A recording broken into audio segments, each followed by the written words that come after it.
Um, I believe we are looking for Commissioner Mitchell, who is on.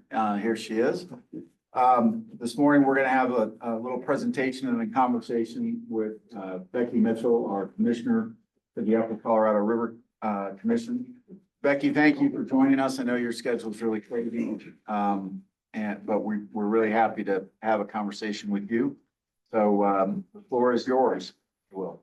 Thank you. I have a presentation, but I don't think I'm going to spend any time trying to show it. If we need pictures, we can do that at some point, but it may be easier if I just go with the flow, if you're okay with that, and then get to questions as soon as possible, because I think that's what you all may want. So I want to do an update first of all. First of all, thanks for having me. But the reason I'm here, I want to give you an update of some of the things that are happening, both in post 2026 negotiations and across the state.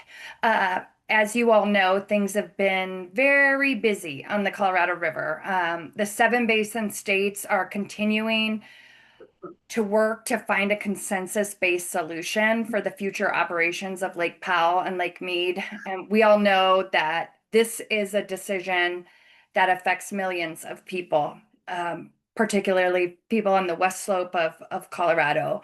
And my role is to represent the entire state of Colorado in those discussions. You also may know that the basin states are up against a couple of key deadlines. The federal government, first off, asked the basin states to provide high-level points of any deal by November 11th. You can do the math. That's less than 3 weeks away. And this all leads up to the expiration of the 07 guidelines next year. The feds need time to be able to do NEPA and analyze any suggestions from the seven basin states. And so the deadlines they are setting for the basin states are to provide an alternative, and their deadlines are designed to give them time to do the work to look at that alternative. We don't have much time to reach an agreement. I've been meeting with my basin states counterparts on almost a weekly basis to reach a deal. We're all at the table, and I believe there are shared interests, and hopefully we can remember those shared interests in the next couple weeks. First off, we'd like to avoid litigation. I think we all want to avoid litigation, and we believe the states fare best when we determine our own destinies. At the beginning of the NEPA process, the upper division states submitted an alternative that I still believe in. I still believe in that alternative. We know it performs well. The upper division states alternative was designed to help rebuild storage at Powell. It provided a rule curve at Lake Powell and was based on actual conditions at that reservoir. The priorities from the time that alternative was submitted and my priorities now are the same. We have to acknowledge and respond to climate variability. We have to develop a supply-driven operations that are sustainable at both Lake Powell and Lake Mead. We have to protect the upper division states' ability to develop into the future and use water when it's available. We also have to provide mechanisms for the upper division states to be part of the solution. We've always said we are willing to be part of the solution, noting at the same time, though, we will not and cannot make mandatory cuts. Our conservation must occur on a voluntary basis. These priorities that I just mentioned help shape that original alternative, but I also want to acknowledge that the upper division states alternative is not the only path forward to achieving these goals. I'm committed to working towards a 7-state consensus alternative, but any alternative must adequately protect the system and protect Colorado's significant interests both now and into the future. We also, I think it's important to recognize, especially with the significant critique that we have gotten recently, I think it's important to recognize and reckon with the fact that we face challenges now that the negotiators did not have at the beginning of the '07 guidelines. We're going to enter this next set of guidelines with depleted storage and historically dry hydrologic conditions, conditions that leave little to no buffer in the reservoirs. This puts us all on the verge of crisis again and again. And so, for that reason, I believe the first 5 years of the new agreement will be critical in avoiding failure at both reservoirs. We must prioritize rebuilding and protecting storage at Lake Powell, and the lower basin must do the work to do the same at Lake Mead. Managing that risk at the reservoirs looks different in the upper and lower basins, as our tools will also look different. For the lower basins part, I want to acknowledge that the 1.5 million acre foot adjustment to account for evap and system losses will go a long way. It will go a long way. And the lower basin has already committed to doing this. But we also know that more will be needed in some cases, particularly given the depleted storage that we will enter these guidelines with. I stand ready. I believe all the upper basin commissioners stand ready to support the lower basin in working towards these greater reductions. And if we have a 7-state consensus, we would be open to considering how to help develop a funding mechanism for these reductions to provide a softer landing in both the upper basin and the lower basin. The upper basin has been and will be part of the solution, but it's critical for all to understand how and why our tools look very different. So I want to talk a little bit about the upper basin actions. I mentioned in the upper division states alternative, which we submitted to the federal government last year, we committed to contribute water to the extent we are able through parallel activities. We put forward 2 upper basin actions for consideration in the basin states talks: voluntary conservation and releases from the upstream initial units. First, we can and will conserve water, but the amount we conserve depends on hydrology. We can't commit to conserve water that Coloradans didn't receive. It makes it difficult for us to estimate the amount of water that we can conserve. I think that's an important piece to remember, and I hope that folks try to understand the differences between the upper basin and the lower basin. We don't have those reservoirs that make predictions easy. We have to modify again based on what Mother Nature is telling us. Second, we can commit to releases from the upper initial units under appropriate conditions. So under the 2019 drought contingency plans, this looked like DROA. We saw and learned a little bit about how that operated. And so one of the things that I learned, and I know we all learned this, is going forward, I'd like to see any upper basin releases protective of Lake Powell elevations. The initial units are for uses and development in the upper basin, so any releases should not allow for expanded use in the lower basin. Just as lower basin water props up Lake Mead for their future benefit, upper basin water should help protect future resilience for the upper division states. Conserving water in Lake Powell and our other upstream initial units can help achieve that goal if it is used appropriately. Any parallel activities must come with a recognition that the upper basin regularly takes shortages because of the strict administration of water. Shortages are mandatory and uncompensated reductions in consumptive use. That's Mother Nature. That is strict administration. Nobody arrives with a big check at the end of the water year, even though the impacts of shortages can be incredibly significant. Colorado water users, and just to kind of recap a little bit about what those shortages look like, water users in Colorado take mandatory and uncompensated shortages that average 600,000 acre feet in Colorado alone on an annual basis. Shortage estimates over the last 24 years in the upper division states vary between 600 and 2.3 million acre feet per year. That's an average of 1.3 million acre feet per year. These estimates are based on verifiable data through our upper basin consumptive uses and losses reporting and are relative to actual demonstrated demands, what people would put to beneficial use if that water were physically and legally available.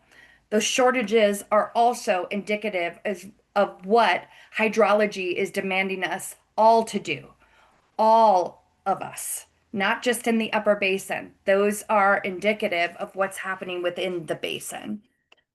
While we know, sorry, I'm trying to scroll down. While we know we don't always use our full apportionment in the upper basin, it's also critical that we protect the thing that the compact promised us. The compact promised us a future. We know better than to view our apportionment as an entitlement to use water in years when it's not available. We adapt to available supply every year. And as a result, we've used millions of acre feet less than our apportionment, particularly for the last 20 years. But we must also protect our ability to use that water in the future, should it be available. We don't use water that's not available. We can't use water that's not available. The 1922 Colorado River Compact remains in full force, and there is no thought of renegotiating it. Any future agreement will be subject to the compact and must not threaten our rights under the compact. That is a contract between the 7 basin states. It put the upper basin and lower basin on equal footing forever. There is no seniority between the 2 basins. Our future is not less important simply because we've been slower to develop into it. Some of the things that I've heard, and you all are probably hearing it too, some pushback from the media or academia on the concept of future development in the upper basin. Often people point to conditional water rights or potential proposed storage without the understanding of the prior appropriation system, without the understanding of administration. And I think if you don't do administration on a daily basis, it may be difficult for you to understand. But as you all know, any and all new projects in the upper basin are subject to physically and legally available supply. This is how water users have adapted in the upper basin for decades, and we're going to continue to do that. A water right is simply a place in line. It's simply a place in line. Our Water Rights Administration system created the line. If the water's not available, that water user does not receive it. If we don't get to your place in line, it does not guarantee the delivery of water. It is just a right to use it if it is available. Furthermore, when we talk about developing storage, we're talking about climate resilience. When operated as intended, reservoirs provide the opportunity to store water in wet years for use in dry years. I want to zoom out for just a minute and talk about the importance of adapting with or without a 7-state deal. That's not to say I don't think we will get one or we will get one or not. But I want to just talk about that for a second. It's something that we're familiar with in Colorado. With or without a 7-state deal, Colorado is going to adapt to our hydrologic reality. Upper basin water users have always been on the front lines of climate change. And I want to note, I mentioned that I would talk about post-2026, but some of the things that we're doing within the state to help work with water users to adapt in real time. And I think you all know about the program that's just been launched in the Diversion Measurement Installation Program, which is going to install diversion measurement structures on the western slope at no cost to water users, using that $7 million in federal funding via the UCRC the structures are going to help allow Colorado to improve water management within the upper Colorado River Basin. And I just a little plug on that. Applications for measurement structures in Division 6 and Division 7 will be made available later this year. And we have a couple upcoming public meetings to provide additional information and assist with those applications. So you can always go to the CWCB website or reach out to any one of us and we can direct you in the right direction if anyone wants to partake of that funding. And then lastly, I want to take a minute to highlight coloradoriver.com. We acquired this domain last year to be a hub for information about the Colorado River, essentially a one-stop shop for facts, data, resources. The team at the CWCB has worked hard to make it a good resource for the members of the general public, and we're going to continue to work on that. It's a baby website now, but I'm hoping that it is a force to be reckoned with in the future. In particular, I do want you to check out the interactive maps on the homepage. It's a great library of resources available on some of the downloads page too. And I am open to questions. I wanted to thank you again, Andy, for pressuring me or inviting me to come to your meeting. Sorry I can't be there in person. I'm actually heading to Colorado Springs this afternoon also, so it was hard. And I just came in from a Basin States meeting very late last night. And so I appreciate the River District's, the entire board's willingness to and support as we navigate these complex issues across the state. And so this is the part I enjoy. And Amy's out of the country, so this is the part where she'd normally get nervous. But if you're open to taking a minute or a few minutes for a question and answer, I'm open to it. Well, thank you very much, Becky. I really appreciate it. I wonder if there are board members with questions or comments about Becky's discussion today and what's going on. I think Becky did a great job explaining where we are in the process, and we definitely appreciate your position and correct statements that mandatory curtailment in the state of Colorado for non-compact related purposes is not something that's legal or something that we would support, but I wonder about the board's questions or comments. Sonia. Hi, Becky, it's Sonia. So you talked a little bit about the use of the upper initial units for response. And I just wanted to comment on that with regard to Gunnison County and Blue Mesa. DROA responses or releases in the midst of drought are probably not the best way to get water down to Lake Powell. Releases in times when water supply is good is a better approach. We know that when that release happened in 2022, is that right? Right, that was in the midst of a drought. That was when the reservoir was already at one of its lowest points. And I think I shared with you some of the preliminary information coming out of the harmful algal bloom study, which shows that there's looking back at the historical data, there is a specific reservoir elevation in which those blooms tend to start happening. And so I think from Gunnison County's perspective, having those releases happen in Goodyear and building up a protected pool in Lake Powell is a better approach. And especially if you can time those releases to happen during spring snowmelt, when you can be more assured that the water is going to get there, is a good approach. And then I think the second thing is the ability to measure and ensure that that water is actually getting to Lake Powell and is being protected. So just a couple comments there, and appreciate any thoughts you have on that. Thank you for that, Sonia. And I agree. And we are looking at ways to optimize potential DROA-like releases. That's why we're not calling them DROA releases. It's upper initial unit participation. And so I think we learned the timing was incredibly important. And what is what's happening in the entirety of the system, and have thoughts and make informed decisions about when it is best. And so as we're looking towards the future, I want to make sure that I assure you that that thought has been going in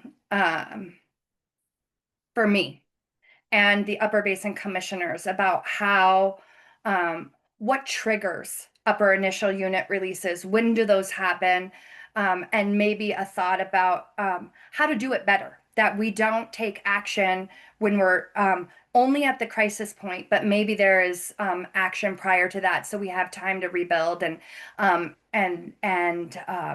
have increased flexibility. And so I am taking that all into account. I think we're probably going to have further conversations on that. When we talk about this November 11th deadline, I am hopeful there'll be something that can come out from the 7 states, or some contingent of the 7 states. And it may not be all the details or guidelines on those upper initial units, and maybe we can build that more between now and the next couple months. But I'm going to take all of that into account, and I will probably be reaching out both to you and this board for input and advice on that. Thank you. Oh, Kathy. Hi, Becky. Kathy Chandler Henry from Eagle County. Thank you so much for being here and for all your work on behalf of us in the state of Colorado. I wondered if you could talk a little bit about what you think are the major sticking points for getting to a 7-stage solution, or if that's something that is sort of under wraps for now. What are the big problems you see? Thanks, Kathy. And I think it's been interesting. You ask a question that I think has been, the media is giving a lot of attention to. What are the sticking points? What are the sticking points? And I think it's been somewhat misappropriately framed. I think the lower basin would probably say, and has said, how we share in shortages. And how do we contribute? And of course, from their perspective, that may be the sticking point. From my perspective, the sticking point is, how do we operate this system to respond in a way that is responding to Mother Nature and the actual supply? And how do we live within the means of the river? And how do we do that collectively? In a way that is fair. And so what are the rules as it relates to POW? And how do we what are the rules as it relates to Mead? And how do those rules correspond with an effective way of operating the system? And so I think oftentimes if it's just about sharing the shortage, it's almost a focus on the negative. I think the goal inherently should be for all the 7 states and the federal government to operate this system in a way that avoids a crisis to crisis scenario. Great. And the shortages come out of that. Like, the shortages are determined because of that. Thanks. Anyone got questions? I've got one. Thank you. Thank you for being here. Thank you for being there. Thanks for carrying the Colorado flag. We need that. Is there a chance that the lower basin is even gonna try? Because they continue to look upstream like we're another reservoir. Just that we're living. All we have to do is close our head gate and they get happy. So are they starting to understand that we can't just continue to promote their agriculture at the expense of Western Colorado's ag?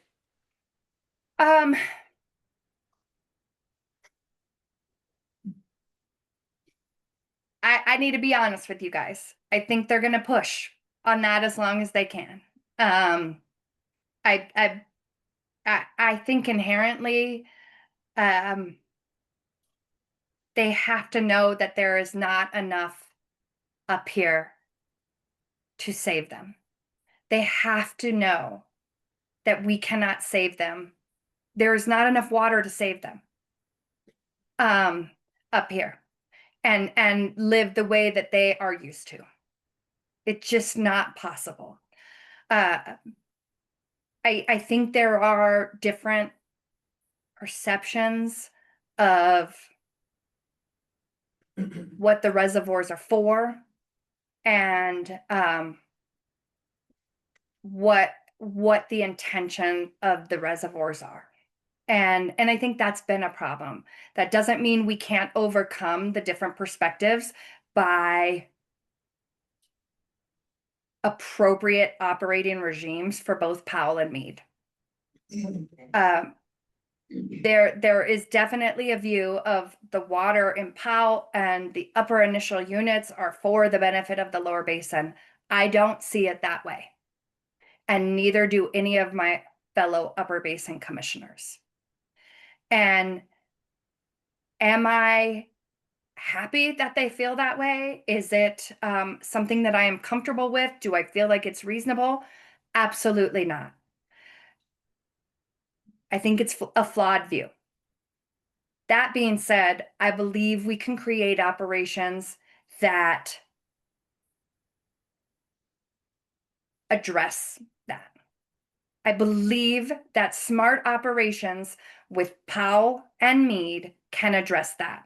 When our reservoirs are low, we should be releasing less, whether that is Powell, whether that is Meade. Yeah. We cannot do this to the American people. It is not just about Colorado. It's not just about the upper division states. It's not just about California and Arizona and Nevada. Everyone depends on this. And our economic structures within our states are as important, not only to our state, but to the country. This isn't about the dollar amount created per acre. There is a fundamental fabric that is created by agriculture wherever you are. Wherever you are. And to prioritize one area over the other, I can't get behind. We cannot ask our cities and agriculture in the upper basin to release water to sustain cities and agriculture in the lower basin. That is not the intent. We can't put aside our economies we can't forget us Right. for them. You cannot, that is not justifiable in any way, shape, or form. It will be the collapse. And there has to be some balance. There has to be some way to look at Powell and Meade operations and do it in a way that that honors what the supply. It is stupid to release more water than is there. I don't have an elegant word for that. We don't want you to have an elegant word for that. Some would say it's audacious. Yeah. Well, the other question is, how can the Colorado River District stand up and help you as you go forward? First of all, I need to thank you all. I know times have been tough. That is it, but that I think we come together when we address those things, when we acknowledge the things that are rough within our own states. I also need to thank you all for standing by when it often feels like personal attacks on who we are as Coloradans, what our value is. And you all have not wavered, regardless of what's happening within our own state. And that to me has been the strength. When I sit in these meetings, it is difficult, but it is so worth it to know that I'm doing it for Coloradans and for all 40 million people. And I couldn't do that without the public support that you guys have put out there. Also, if you have ideas, I will take them to the table. It does feel like we've been in a bring another rock constantly phase, and we've brought many ideas and rocks to the table. I will continue to do that. If there is some way to look at this that we have not thought of, bring it on. We got 2 weeks. You got an idea in the middle of the night, call me, because I'm probably up. I am probably up and will be for the next 2 weeks, 3 weeks working on this. And but most of all, it's the support. And if I'm wrong, tell me I'm wrong. Try to first tell me directly to me and not in the press. That's better. But and we can work on it. But I think I couldn't do this without you guys. We couldn't do this without all of us. And I think we need to stay strong. Thank you. Is there any other questions? Oh, Scott McGinnis? Well, first of all, Rebecca, thank you for your leadership. It's, I can't imagine the pressure you're under. My question really, because I don't have much of a clear understanding, how do the tribal rights play into these negotiations? And are they and what's the position they're taking in regards to the upper and lower and what's owed to them, et cetera? Just a quick summary, if you don't mind. And again, thank you for your leadership. Thank you, Scott, or Director McGinnis, sorry. But so the tribal rights, we have, you all know this. We have definitely tried to be a leader, both within the Upper Basin and the entirety of the basin, of working with the tribal sovereigns. And there is settled but undeveloped tribal water rights. And Colorado has the benefit of both the Ute Mountain Ute and the Southern Ute having settled, having a settlement, which means that also on the flip side of that, the bad side of that is they have a settlement with quantified rights that haven't been able to be developed. We have to factor that in. As we're going through these negotiations, there have been letters from the tribes to the federal government that the UCRC has supported, that have asked for the potential for tribal pools within the federal reservoir. So tribal pools within Powell and potentially Meade. And primarily, I want to be focused on Powell. And so through our negotiations, we are reserving the capability of having that and making sure that the way we're moving forward in the negotiations allows for that to occur. The details on that we haven't gotten to, and I think that's definitely has to be really a leadership by the tribes, and particularly when I'm thinking about Powell, it's got to be the 6 Upper Basin tribes that are we're figuring that out with them. I think first and foremost, we have to find the structure of operations of Powell and Meade, and make sure that those tribal pools can fit within those. Thank you. I know looks like Director Monger has another question. We're pushing Commissioner Mitchell on her time commitment to us and also our board. I schedule. have a little time, but I know you guys are, you guys probably like to follow your timeline. Monger, do you want to make your? Yeah, question? just real quickly, so. Good. Mitchell, so I appreciate your time and being here, and it was very focused doing our California trip a couple of years back. We got our water report yesterday from our staff, and basically Lake Powell looks to be below power pool if a couple things happen. Is that part of you guys' discussion? I mean, that would seem, and when we were on our trip to California, I was just said bluntly, hell, let them drain Powell, and, you know, pretty soon we're gonna have any water. I guess they'll figure it out when they don't have water. So I guess, is that part of your discussions? Well, thank you, Director Monger, and it is part of the discussions. I am less apt to just draining it because it puts the pressure on, it puts pressure further up.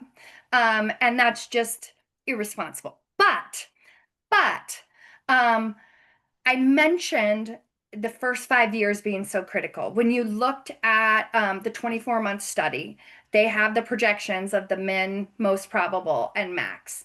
And that min looks ugly. And quite frankly, the most probable doesn't look very great either. And so we in the Upper Basin have been extremely focused on how do we start this out? Because the last 20 or the period of these guidelines has essentially depleted almost 50 million acre feet of storage. And so it seems to me that we all have to reckon with the fact that we have to kickstart it on the front end, because our success on the long term is going to depend on, can we get back to some stability? And so I think we have to do that for Powell, obviously, right? We obviously have to do that for Powell. And the Lower Basin has to make the choices to do that for Meade. Because if we have a high Powell, or not a high, but a somewhat secure Powell and a depleted Meade, then the next phase of the guidelines is going to be difficult. So we have to give ourselves the best chance for the long term.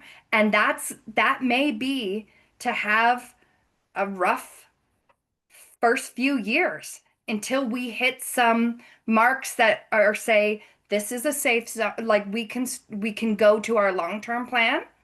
But we're gonna have to start this in a real way. Because we are not starting in the same place that they started the 07 guidelines. We are not starting in that place. We are starting from a disadvantaged place in both Powell and Meade. That's the worst case scenario, right? When both reservoirs are down. And that's where we're at. And so it's going to take leadership. It's going to take creativity, but it's also going to take people acknowledging that that's the situation that we're in. And it's going to take leadership to do something about it. Thank you. Well, thank you, Commissioner.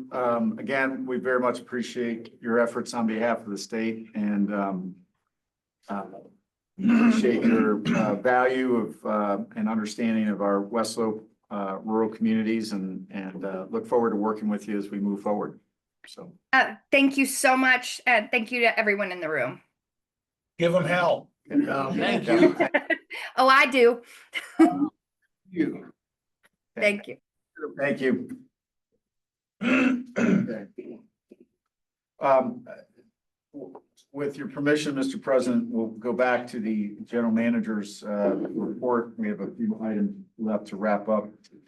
Before I get into that, there is a card coming around the table. Hopefully it's somewhere. Stephanie has it already, all signed. All right, perfect. I appreciate you all signing that. If we can go to the audit firm discussion and contract. Mr. Phillips is going to lead this discussion. Yeah. Yes, thank you, Andy. Good morning, directors. You may recall from memos in the past that we bring up the fact that the auditor is truly hired by the board. So we wanted to have a discussion with you all today about either retaining the firm McMahon and Associates that we've used since 2018, or hiring a firm, Haney and Company, that is based out of the Denver, the Front Range. One reason, the primary reason to rotate audit firms is to get auditor independence. The Public Company Accounting Oversight Board describes auditor independence as both a description of the relationship between auditor and client and the mindset with which the auditor must approach his or her duty to serve the public. They measure auditor independence with professional skepticism. It's an attitude that includes a questioning mind and a critical assessment of audit evidence. So that's a great reason to change audit firms. There are some reasons, some studies that suggest sort of the opposite. Research shows that fraudulent reporting is more likely to occur in the first 3 years of the audit relationship. Audit quality correlates strongly with audit firm tenure of 4 years or more. Auditor rotation can be an inefficient method of enhancing audit quality, leading to higher financial costs and loss of institutional knowledge. And sometimes auditor rotation can be associated with lowball audit fees, which provides reduced audit quality. Material misstatements may not be detected with a new auditor, as they might be obtaining background knowledge about them. So one way firms can provide more audit independence is with auditor rotation within that firm itself. And McMahon did this for us in 2022 when an audit partner retired. McMahon also provides new audit staff every year. So we see at least one new face every year. They do some internal review, and they do what they call like a cold review by another CPA within their firm.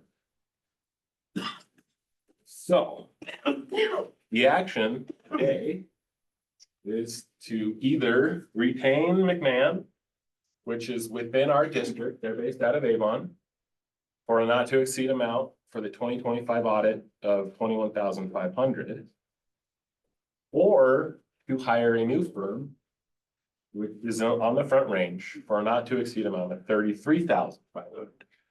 For a little background, I did contact another firm on the West Slope who was unable to provide a competitive bid.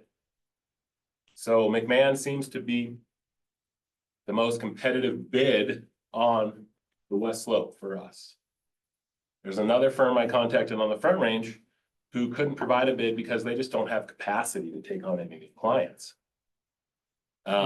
It's kind of a weird world with the audit changing. I know a big firm in Junction closed up their audit shop a couple of years ago. There's just not a lot of choices for us, is what I'm trying to say. So with that said, I'd like to open it up for discussion or questions. Scott? So, first of all, what would you do? Can I interrupt? This is your decision, not staff's. This is an audit of his financial work primarily. I really think it's important that this board make this decision. That is why I asked Ian not to make a recommendation. It is inappropriate for our staff to tell you, we gave you the different perspectives, but on this one, there's nothing more important than making sure we have our finances in order and that you have someone watching us with our finances. And so I've asked Ian not to provide an opinion. You can override that as a board if you want, but I really don't think it's appropriate. Well, out of respect, you all follow that advice, but I don't agree with it. I mean, it's like having the most experienced pilot. I don't want any comments on the new plane we're buying. But at any rate, so I'll respect that. Let me go to this. So there's, just in my head, about a 30% difference Yeah. in the pricing mechanism. All right. Is the 21,500 sound appropriate? Or are we setting them up to fail? I mean, that's a pretty big difference. It's not, the money's a drop in the bucket for us, but. Sure. Well, so there, Haney provided a quote that included 2,000 just for a transitional fee, if you will, plus another 3,000 for travel costs. Yeah. Okay, so that's, and then it's a much bigger firm than McMahon is, and so they're just more expensive being on the Front Range plus those travel costs. McMahon has slightly increased the price of their audit every year by $700,000. They have staff that actually lives in Gypsum, I believe, or even Newcastle. So the travel cost for them isn't nearly what it is for that. So I don't feel like it's a lowball offer, if that's what you're asking. No. I feel it's fair. Thank you. Mr. Munger? Yeah, so McMahon helped us when I was at the county and they did our audits. And yeah, the auditors are, mama, let your babies grow up to be auditors because they can pretty well run their own scheme. So I mean, we are perplexed, and then we have the government auditing laws and the rest that we have to do this, and we should be doing this with our taxpayer dollars. So I'm very comfortable with them, and I think the things that you've indicated that they do internally to not have the same blood doing it every year or having review inside is a good thing. I mean, that is part of our job too, to be making sure that we're reviewing all that stuff as well. So with that, if we could, I would make a motion that we retain McMahon again for the 2025 audit. Second. Munger and second by Chandler Henry. Mr. Martinez, I'll come back to that. Just want to make sure that the partner rotation within the firm would continue. So I'm not sure we need to amend that motion, but that would be a requirement that I would like to see. Great. I will pass that along. Sonia? Yes. Were the proposals apples to apples, or was Haney offering anything in addition that you felt was beneficial? Or was it pretty much the same?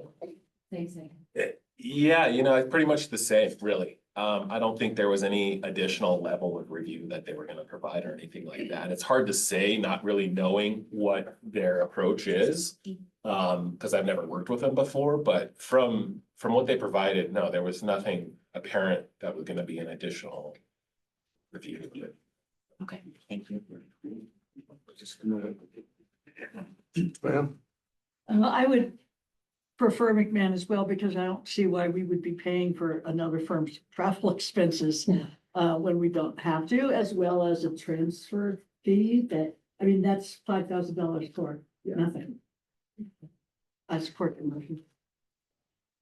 Ian, how many senior partners does McMahon have that they're rotating through on this? Last time I looked, I wanna say there was like 4. I can follow up on that. I feel like they've grown a little bit since a couple of years ago when I was looking at them. So I wouldn't be surprised if there's 5 or 7 now, but I can check. Thank you. Yes, thank you. Good question. Well, there's a motion on the floor to re-engage McMahon. So all of those in favor, say aye. I All of those opposed. Motion passes. Thank you. Thank you. Well, thank you. Next, we have, a discussion about the, dredge and fill program implementation by CD3G. And we have Rebecca Bridmore who's going to, lead us through that discussion. Commissioner or Director Chandler Henry has something to say here. Yes, as a member of the Water Quality Control Commission, we are hearing this in December.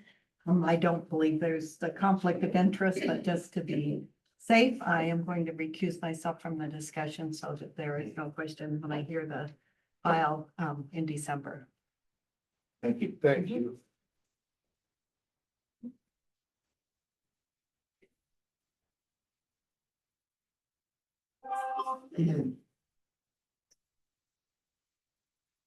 Well, thank you, board. I know this is a complex topic, so I appreciate your time to hear this, and thankfully we're not doing it yesterday at 5:30 right before happy hour. So it's a benefit.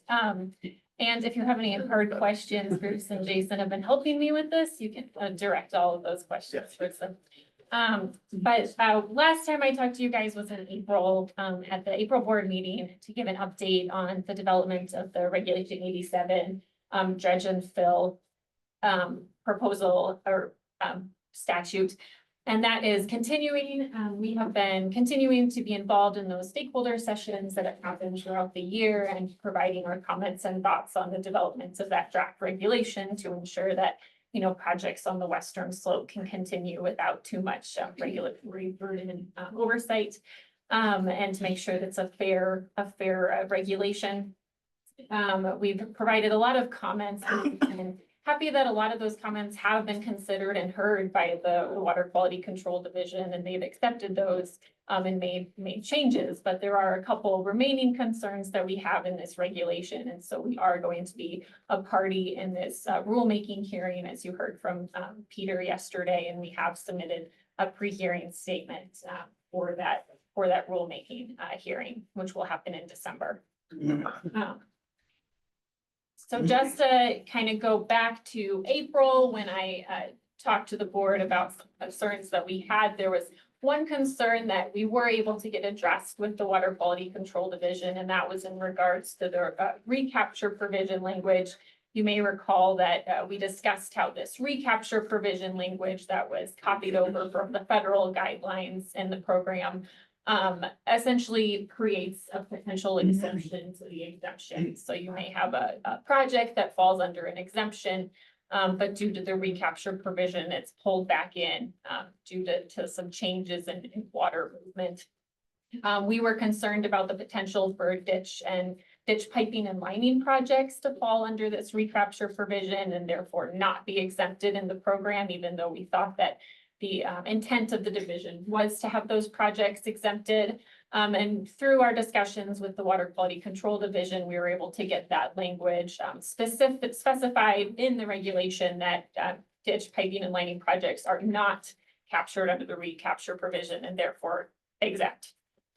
This is a lot of text and you don't need to read it, but the important thing is that last line that I bolded that just specifies that those projects are exempt and not covered under the recapture. That was a fairly significant concern that we were able to get addressed, and we were very happy that the Water Quality Control Division was very willing to work with us and to hear our concerns on that, and we were very grateful. As I mentioned, there was a few other kind of minor concerns and thoughts that we have provided to them that we were able to get addressed. And so we have continued to work with them. Since April, one of the bigger developments in the development of this regulation was the fee structure. So statute was basically given to the Water Quality Control Division that 40% of the regulation or the program has to be funded by fees. 60% will be funded by general appropriations. And so to fund that 40% of the program, the Water Quality Control Division released in June their fee structure, which essentially breaks out different fees for different categories of projects based on whether that project is going to fall under a general authorization or an individual authorization. So if a project is falling under a general authorization, which is, that carryover from the federal program for moderate impact water quality projects that can be lumped into, a general authorization because they have kind of some moderate impacts.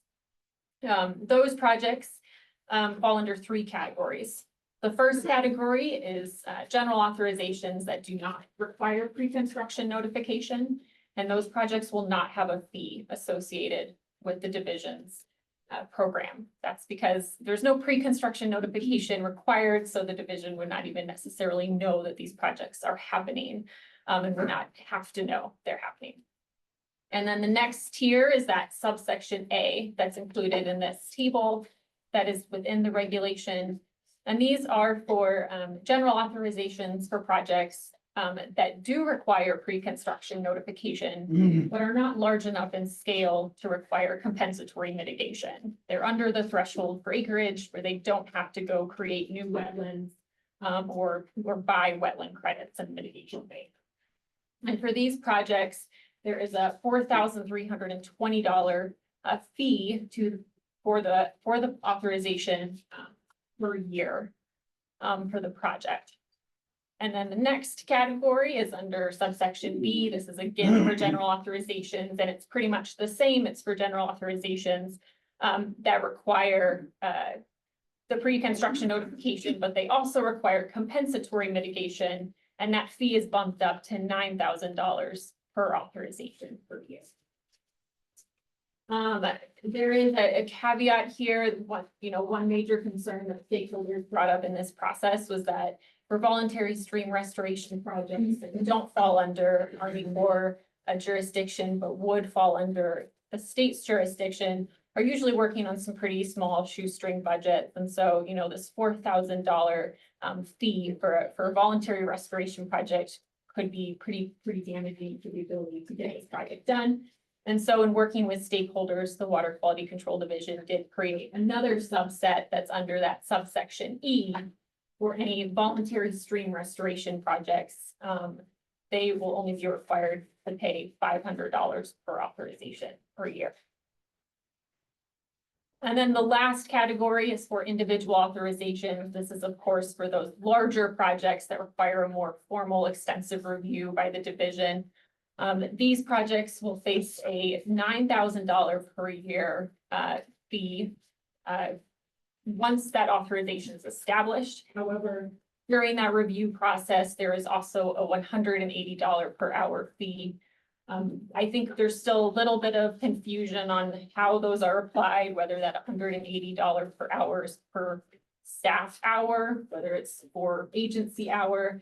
And if that $180 per hour fee continues past the authorization for any continuing regulation oversight the division is providing, but those are the fees for those individual authorizations.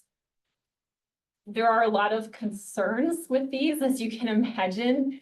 These are pretty high fees for projects, especially taking into consideration that the Army Corps project 404 fees are about $100 per project every 5 years. It's a pretty steep increase for the state program. I think the division, they're in a tough position in that they do have to fund the programs. So they're seeing this as the way to fund the program through these fees. And so it remains to be seen if the Water Quality Control Commission is willing to put in any more additional changes into this fee structure, but it is something that we have concerns with based on the potential to really impact project budgets, especially considering, with the Army Corps project program, we all know that you have an idea for a project and you start talking to the Army Corps on day one to get that process moving. In this case, when you're facing a $9,000 fee per year, you may delay talking to the Water Quality Control Division until you're really ready to start that project and you have all of your funding and everything else lined up, because you don't want to have to be paying that $9,000 while you're collecting all your funds and working on everything else. So we do have some concerns with this that we have expressed to the division and we'll continue to express. And then in line with that fee structure, Can I ask a question? Please. Back on that, just so that I understand it and perhaps the board, the $9,000 fee where you have something until you, and it's per year until a certificate of completion is issued. So for instance, at Wolford Mountain Reservoir, we had mitigation required for our dam. And we had a period of over 20 years where we were working towards compliance and finalization. Are you telling me that every one of those 20 years in that circumstance would be $9,000 to the state of Colorado for us to continue to mitigate that dam? Yes, we believe so, yes. Okay. That we believe that is how it is written and interpreted. And that Does the is- word absurd come to mind? This is definitely a concern for us, and this falls right into my Thank you. next slide, which is. When is appropriate to ask a question? Please go ahead. Dr. Okay, Vanderbrink. thank you, because I can hold off unto the end. If you would go back to the previous Yes. slide, the question I have, and right now you're looking at the fee structure, but then they also talk about a 2-year timeline, and I'm talking about individual authorizations, line item D, to where you're talking about that. But is there, right now with the Army Corps, there is no certainty of a 2-year structure, it's just, we'll get to it when we get to it. Is that 2-year timeline firm or is it fluid? Because that weighs into, because right now, I'm looking at a balance beam. Mhm. Army Corps, there is no certainty on when and if you ever get a 404 determination. Okay? But with here, they're proposing a 2-year timeline to get a determination done. To me, a lot of times I've heard bring another rock. I'm hearing that pretty repeatedly anymore.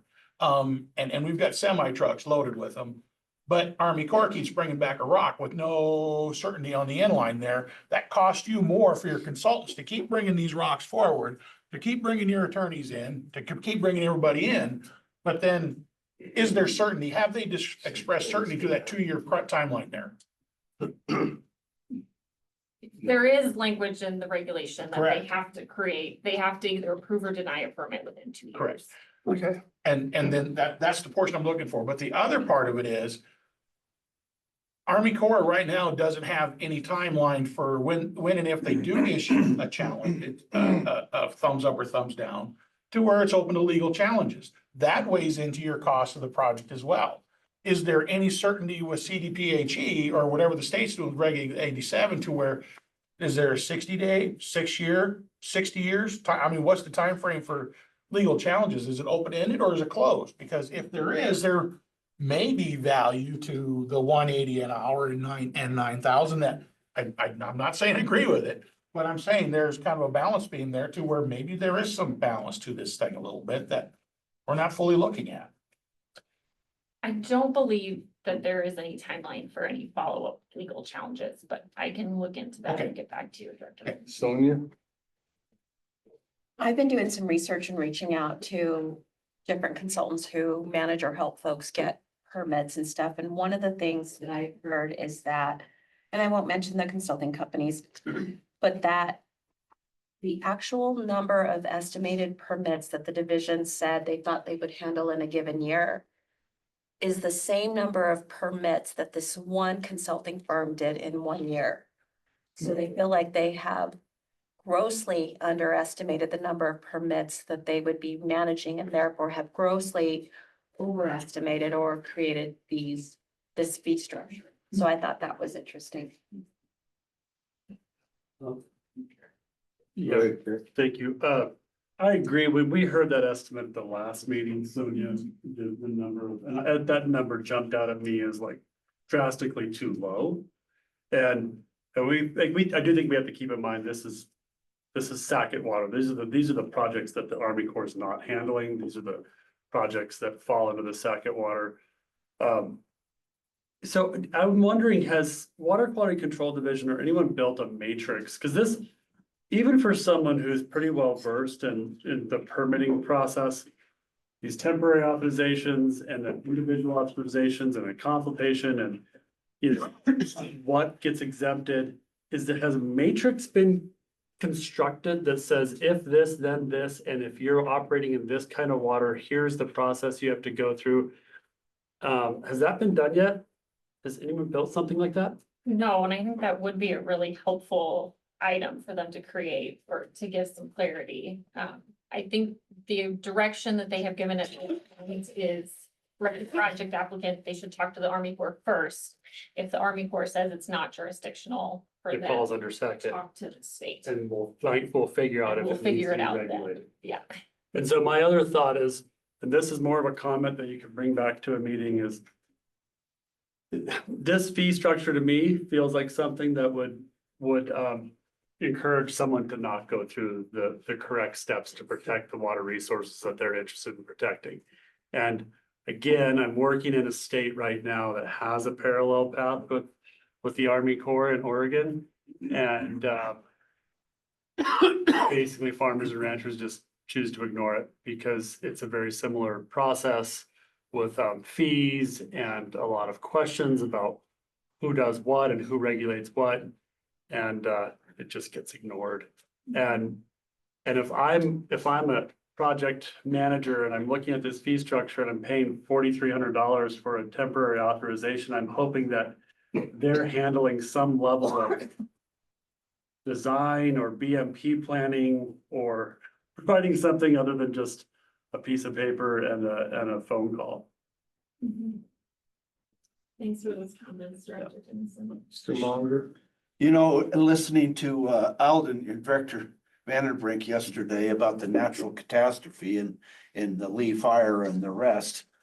How does that all fit in? I mean, a lot of those are not gonna be ag structures and things. Go put in a culvert, back in the culvert, they got washed out. We're gonna be getting a permit for every one of those things. So I'm just, we should have consulted Mother Nature when we got ready to do this stuff, so I don't know. Director Monger brings up a good point. With that and the flooding and the Southwest, these projects are gonna demand like a lot of immediate reaction in doing culvert, road work, process-based restoration to restore stream banks.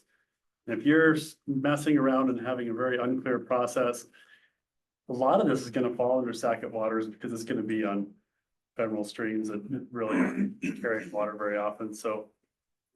Something that needs to be considered, and you want to be getting that work done today. Yeah, It's time to wait. protect it for tomorrow, yeah. Guys, before we get Yep, carried sorry. away on questions and all, let's finish your presentation and then we can go back My to fault. questions. All good. I think Thanks, the Rebecca. fee structure is definitely the most important topic for today, so I do not mind staying on it. And to really kind of follow up to what Andy said, I think, you know, our largest concern, which is very tied to this fee structure, is that ongoing $9,000 per year fee for the authorization. As Andy mentioned, we see this with Wolford. Of course, we didn't have that fee with Wolford because it was under the Army Corps, but under the state program, that Army Corps compensatory mitigation requirement would have continued for 20 years, and we would have paid that $9,000 fee every year.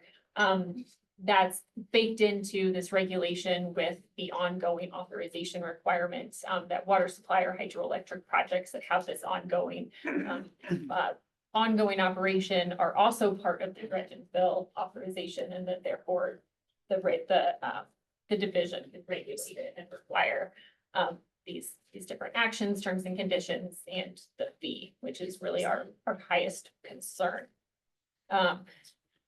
That we're not the only ones in bringing that concern up for the rulemaking hearing, and something that we'll be stressing to the Water Quality Control Commission, that having that $9,000 fee when you're really just essentially making sure your wetlands are progressing and the division isn't providing oversight. That's in Andy's words, that's kind of an absurd fee to be continuing to pay. And then just kind of the last note for the board is the schedule that we're looking at. That rulemaking hearing, as we mentioned, is in December over 3 days. The Water Quality Control Commission is required to promulgate those rules by the end of the calendar year. And so they're anticipating that the regulation will go into effect in February of 2026. Following that, the division will start to work through those general authorizations. They're going to be drafting and publishing their general authorization language for the state. I imagine they'll be copying quite a bit of the federal language with some specific Colorado language. Those will be open for 60-day comment periods. We will be reviewing those. And then they will begin to go into effect as those 60-day comment periods expire. And so once those general authorizations are all in effect, the division will not be doing temporary authorizations anymore. And so August is the last date for those temporary authorizations, and then everything will be under the general authorizations and individual authorizations. That's all that I have for this presentation, but I'm happy to hear additional comments or thoughts from the board as we move forward and consider, what you all have to say. Yeah, thank you. I just have a question about what's covered under general authorizations that don't require pre-construction notification. Is it gonna be clearly enough defined of what's covered so that a regular guy can look at what he needs to do and read what the criteria it covered under a general authorization is, and feel comfortable that if he starts doing his work, that someone driving down the public road and looking in there's not gonna call and go, hey, there's a guy down there messing around in a wetland or whatever.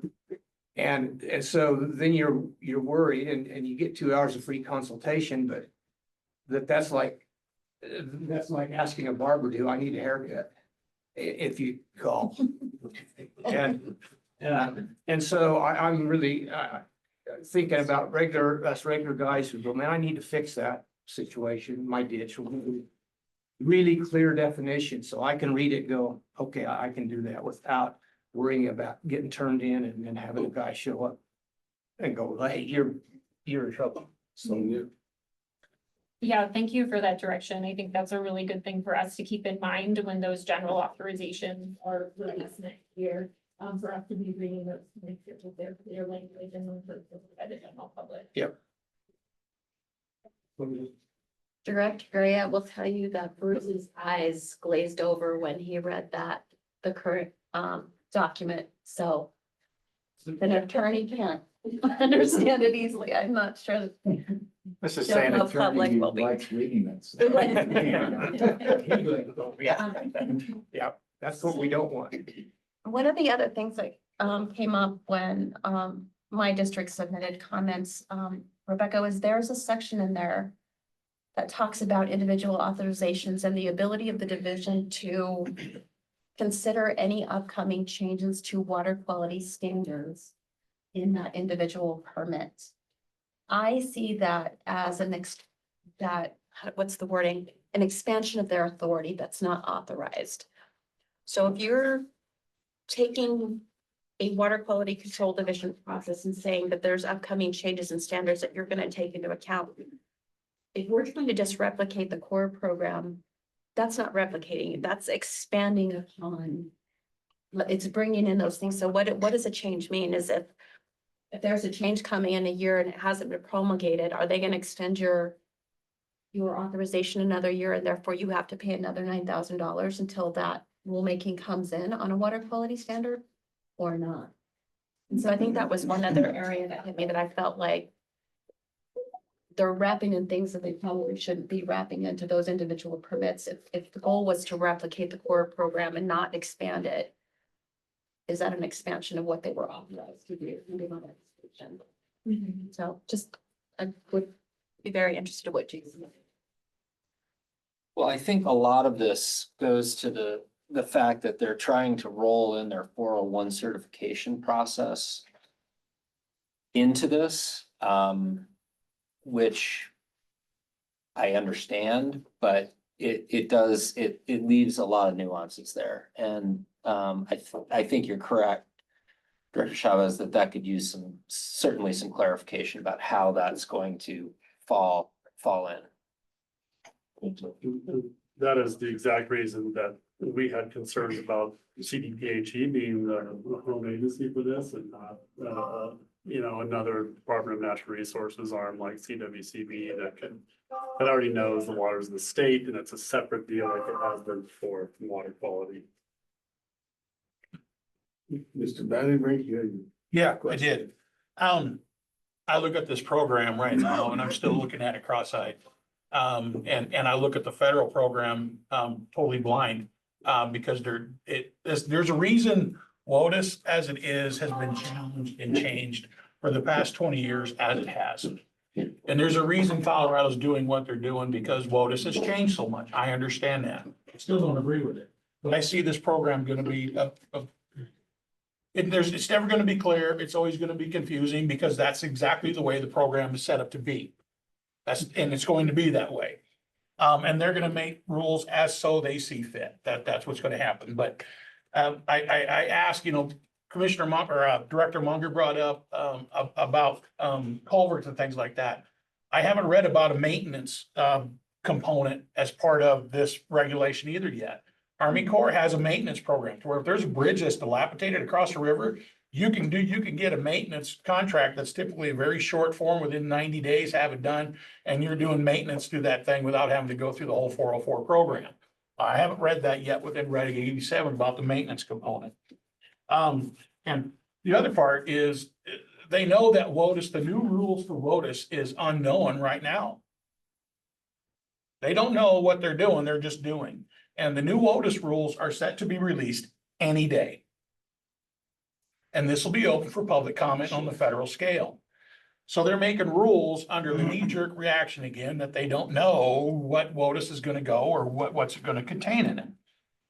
And these new rules will be implemented the early part of 2026. And they're intended to be simplified, streamlined, and more definitive. So it makes it clear rather than so convoluted and confusing. So is there a way that maybe we interject and kind of say, hey, wait a minute, you want to pump the brakes here a little bit? Because you got new rules coming about here in 2026 or even this year yet that you don't know about. So you're making rules that may be duplicative and overburdensome that you may not have the authority that you're trying to reach out to, or creating authority that is really going to be more burdensome and even more confusing through the whole situation. Now I got to get 2 404 permits to replace a bridge or to build a bridge or whatever it may be. I don't know. So those are coming out and I keep looking almost daily. I looked yesterday, they're not there because the federal employees are all on holiday. So, I don't know if the state's looking at that. Yeah, Director Vandenbrink, I think there is a lot of uncertainty and that makes it all really difficult, especially for project applicants who maybe get an authorization. In this case, I mean, I do think that the division's hands are a little bit tied and that they are, required by statute to promulgate rules by the end of the year. So they have to come out with something.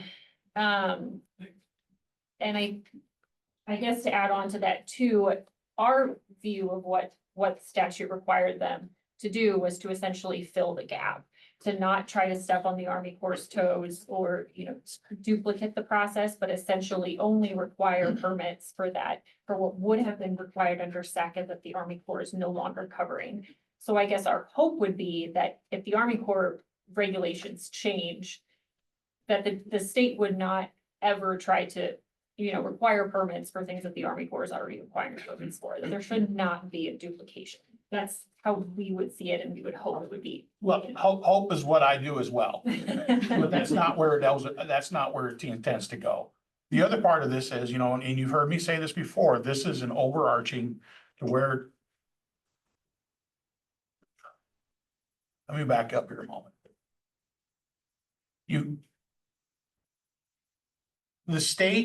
What the state legislature passed, and the rule is far exceeding what the legislature wanted to have done.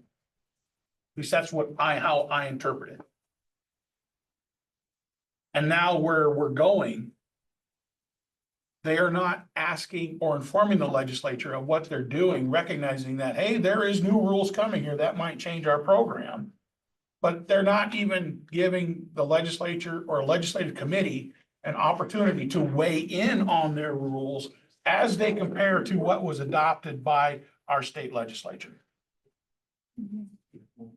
Why we have budget. The state committee, the CDPHE, or whoever's making up these new 404 rules for the state.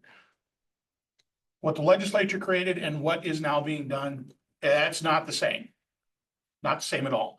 And the legislature is expecting them to do rules that align with what the legislature created, but that's not the case. And the same thing goes with the new WOTUS rules coming from the feds. The legislature is likely not fully aware that this is coming. It's imminent here. That may influence their decision. So I'm kind of seeing to where you've got now a state department that was told to get a job done, and they're just getting it done to the way they want to see it done, rather than what the state legislature wants to see done, without considering what new rules are coming down. Federal rules. All you way more versed than I am. I understood that with the Supreme Court ruling that just changed the definition of WOTUS to what's covered under waters of the US, that then that pullback was not satisfactory for Colorado. They didn't like it, so they said, "Look, so we're gonna come back then and make our own regulations that take it pretty close to what was covered in the past." And so this new WOTUS definition or ruling, whatever you want to call it, I thought was only gonna meet the criteria of the new definition. And so it's probably not gonna be a surprise. I mean, there might be, you know better than I, but it seems like that doesn't frighten me as much because they've had their wings clipped. And so what does frighten me is that Colorado then to the legislature, what you just said, has said, okay, we don't like that. We think it's gonna be harmful to the environment, so we're gonna go back and regulate it ourselves. But then CDPHE has kind of been handed this job to do and may or may not be complying with what even the legislature passed. Is that? That's correct. That's what I see. I was just wondering what kind of enforcement they're anticipating, because somebody gonna be driving around in a white state truck all over agricultural lands and looking to see who's got ditch diggers or shovels in their hand, and I mean, how are they ever gonna be able to afford the kind of enforcement that would make this a viable process? That's one question. And then the other one is, it seems to me that the fee structure is anticipating large sort of commercial projects and not small ranch projects. Yeah, Director Hazard, I don't think the CDPHE has the time to go around looking for people not following the regulation. I don't anticipate that being a thing that happens. In terms of their compliance measures, in terms of fees or not fees, but penalties, I don't know that has been developed yet. So we'll see what that entails. And then your second question on the Size of the fees.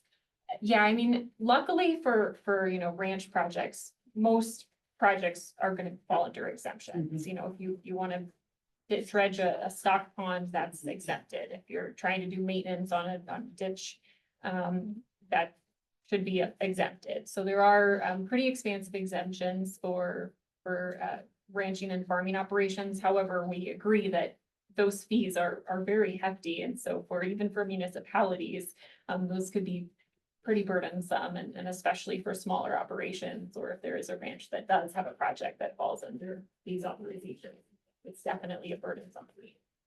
So without any enforcement, then really it's either voluntary or tattling on your neighbor. That's the main issue right there. Mhm. The neighbors always get along, so. you Yeah, shouldn't have- right. That's never been a problem. Well, Rebecca, I really appreciate your presentation on this. I think the board has provided some good feedback. All of it. If there's nothing else, I'd love to Yep. keep the meeting going. So thank you so much. Thank you. Thank you. Bearer of good news. No, at least I'm not Sam giving you a hydrology update.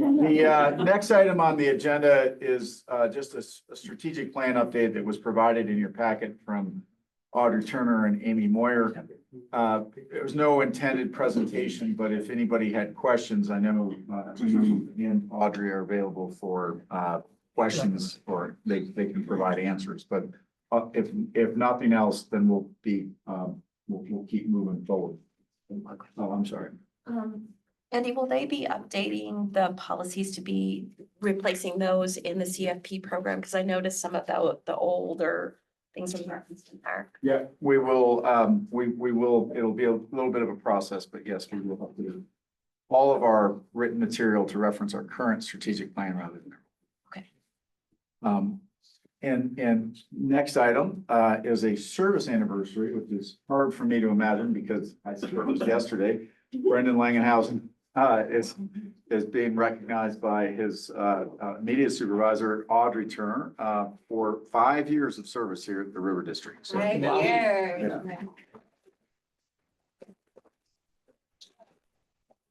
Yeah, so Brendan was lucky enough to join us in the midst of COVID and only a few weeks before 7A passed. And Brendan likes to remind me that I made him interview outside in the cold when it was a planned inside interview, but I opted for outside without masks. And I like to think that we, it was an advantage to him. Did we have a fire? There was no fire. There was no fire. It's so cool. I dressed warm, but nobody else did. But yeah, I think, maybe we were better able to connect and see his future contributions that he would bring, but Brendan, he's a true team player, he's intelligent and thoughtful. He's a really collaborative leader as well. I really appreciate that about him. And he's been putting in countless hours and late nights leading the technical efforts for Shoshone. So we really appreciate his contributions. So congratulations. Thank you for 5 years, and I look forward to many more. Good. Thank you.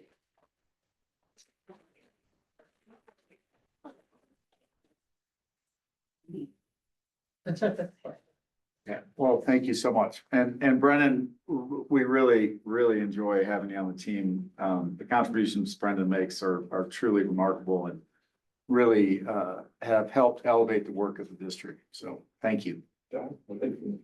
Joy to be here. Well, we're going to move on to the regularly scheduled programming today, the community funding partnership applications. If we could bring Melissa and Amy up, that would be fantastic.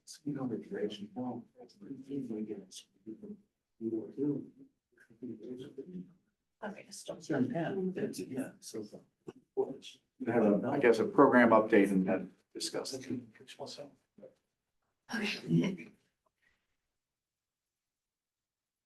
Let's get this going.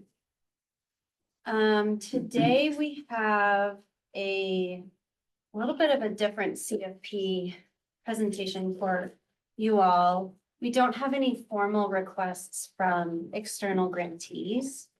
However, we have a request coming from our staff for board authorization and a request for direction from you all on a strategy that we are looking to implement. So you have some pretty pictures to look at. Let's pull this up. So we have an item we'll discuss today on creating a pilot grant opportunity that will fund capital improvement plans and rate studies for irrigation companies. And we will be looking for board direction on this and advice. And the second item that we'll look for board action on is allowing the River District to hire an engineering firm to complete a financial assessment toolkit for engineering or for irrigation companies. So that's the broad overview. And before we dive in, Amy and I thought it'd be helpful to kind of walk through the background, timeline, and overall landscape of how we got to where we are today.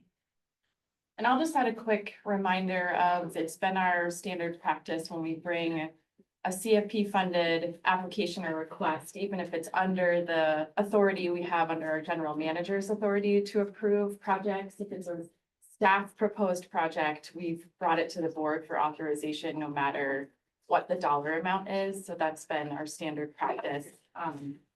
Like Melissa said, we thought we would walk through our thought process and bring these recommendations to the board. And the first item is really that this is an outgrowth of our core goal and continuation of using the CFP program as a catalyst for our water users to leverage additional sources of funding, largely at the state and federal level. And these efforts that we have brought to you over the last year have really been in response to the changing dynamics at the federal and state level in terms of funding, and how do we continually look at how our CFP program can fill gaps, be a niche funding source for areas that may not currently be covered by other funding sources that exist. And so the items that we're bringing to you today are really aimed at how do we support the goals of further independence and financial stability, primarily for our irrigation water users, regardless of the variability and changing dynamics of funding availability at the state and federal level. And the core risks here are really things that we've known all along within the CFP program. One, that aging infrastructure remains a strong and compounding risk on the western slope. We know that our dams, our diversion structures, our pipes, our irrigation equipment that we rely on to provide a service that is reaching its lifespan and requiring the same demand and impact that it has when it was put in largely and oftentimes a century ago.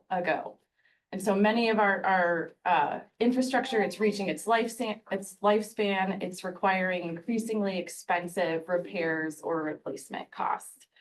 And so what we saw, even in an era of amazing levels of funding. So when, as a staff, we sat down after the bipartisan infrastructure law passed, we got that recommendation from the board.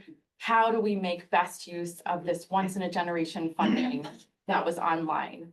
We gave rise to our accelerator grant. We worked with projects on the ground. What we also realized is in a time of incredible amounts of funding, we still weren't moving at a pace and scale that will match the needs of the aging infrastructure that we have on the ground on the western slope. So even on the other end of the spectrum of plenty of funding available, we knew that there's a root and underlying issue of how do we build that independence and financial stability. So Raquel mentioned yesterday that the General Managers Council has also been a great feedback loop for us to hear from water users and provide a forum that can be an important vehicle to inform our CRD-led initiatives. And so the General Managers Council has also been wrestling and working through these issues.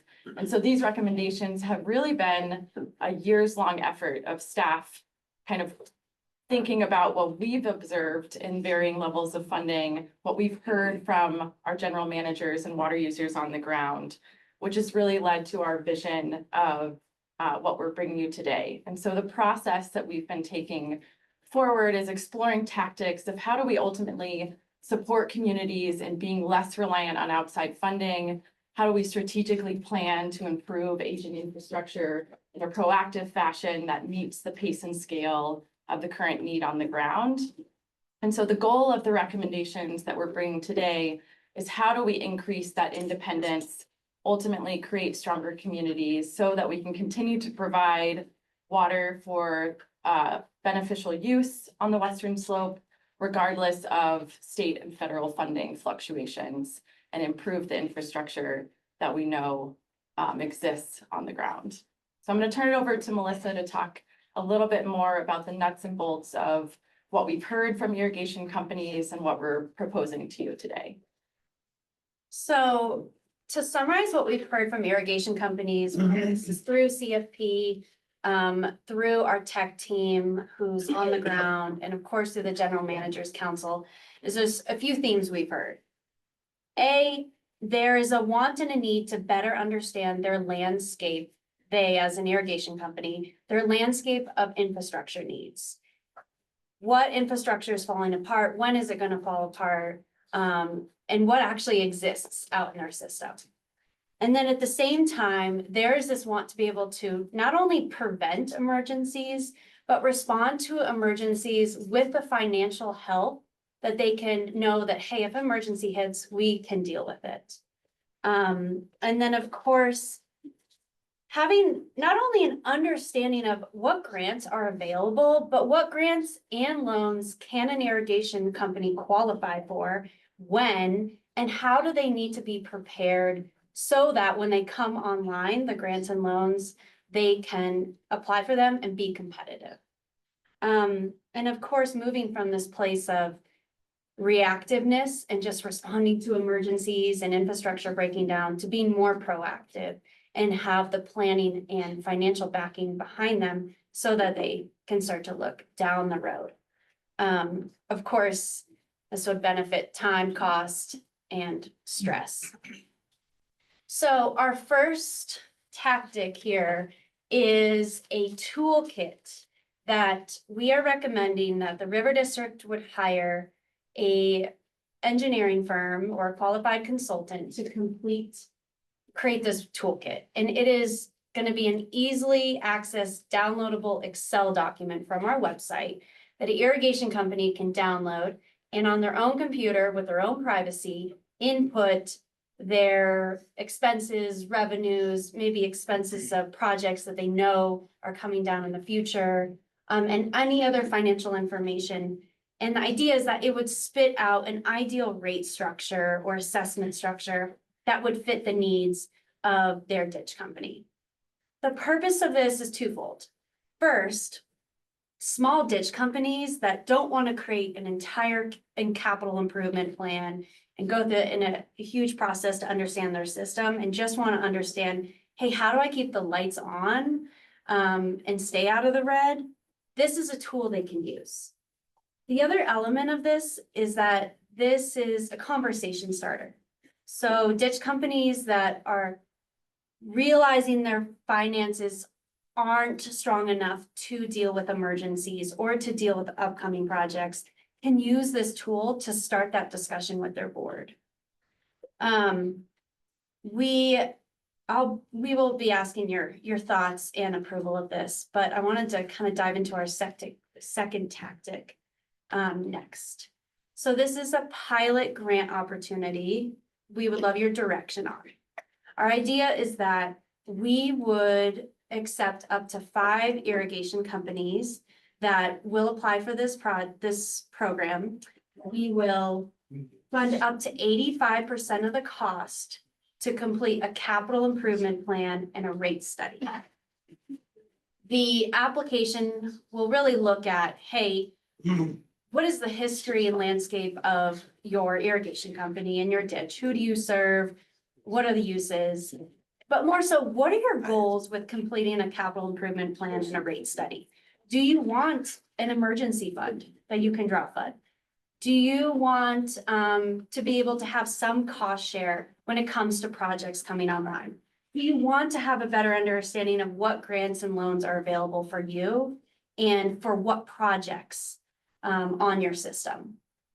And at the end of the day, the grant deliverables will be an acknowledgement from their contracted engineering firm of their choice saying, hey, we have all the paperwork, we're ready to go with a capital improvement plan and a rate study. They will complete both of those plans. And then the final deliverable is a report acknowledging the irrigation company's board's decision on what they want to do with the capital improvement plan and the rate study. Do they want to implement some of the projects? Do they want to look at their rate structure? Something to note with this. There's a fair amount of work that needs to be done before they apply. They need to get board approval. We'll need a letter of support from their board. So everybody will have to be part of this when it comes to the ditch company. And then second, there will be paperwork that the engineering firm will need. An inventory of their system, general finances, just an understanding of their system.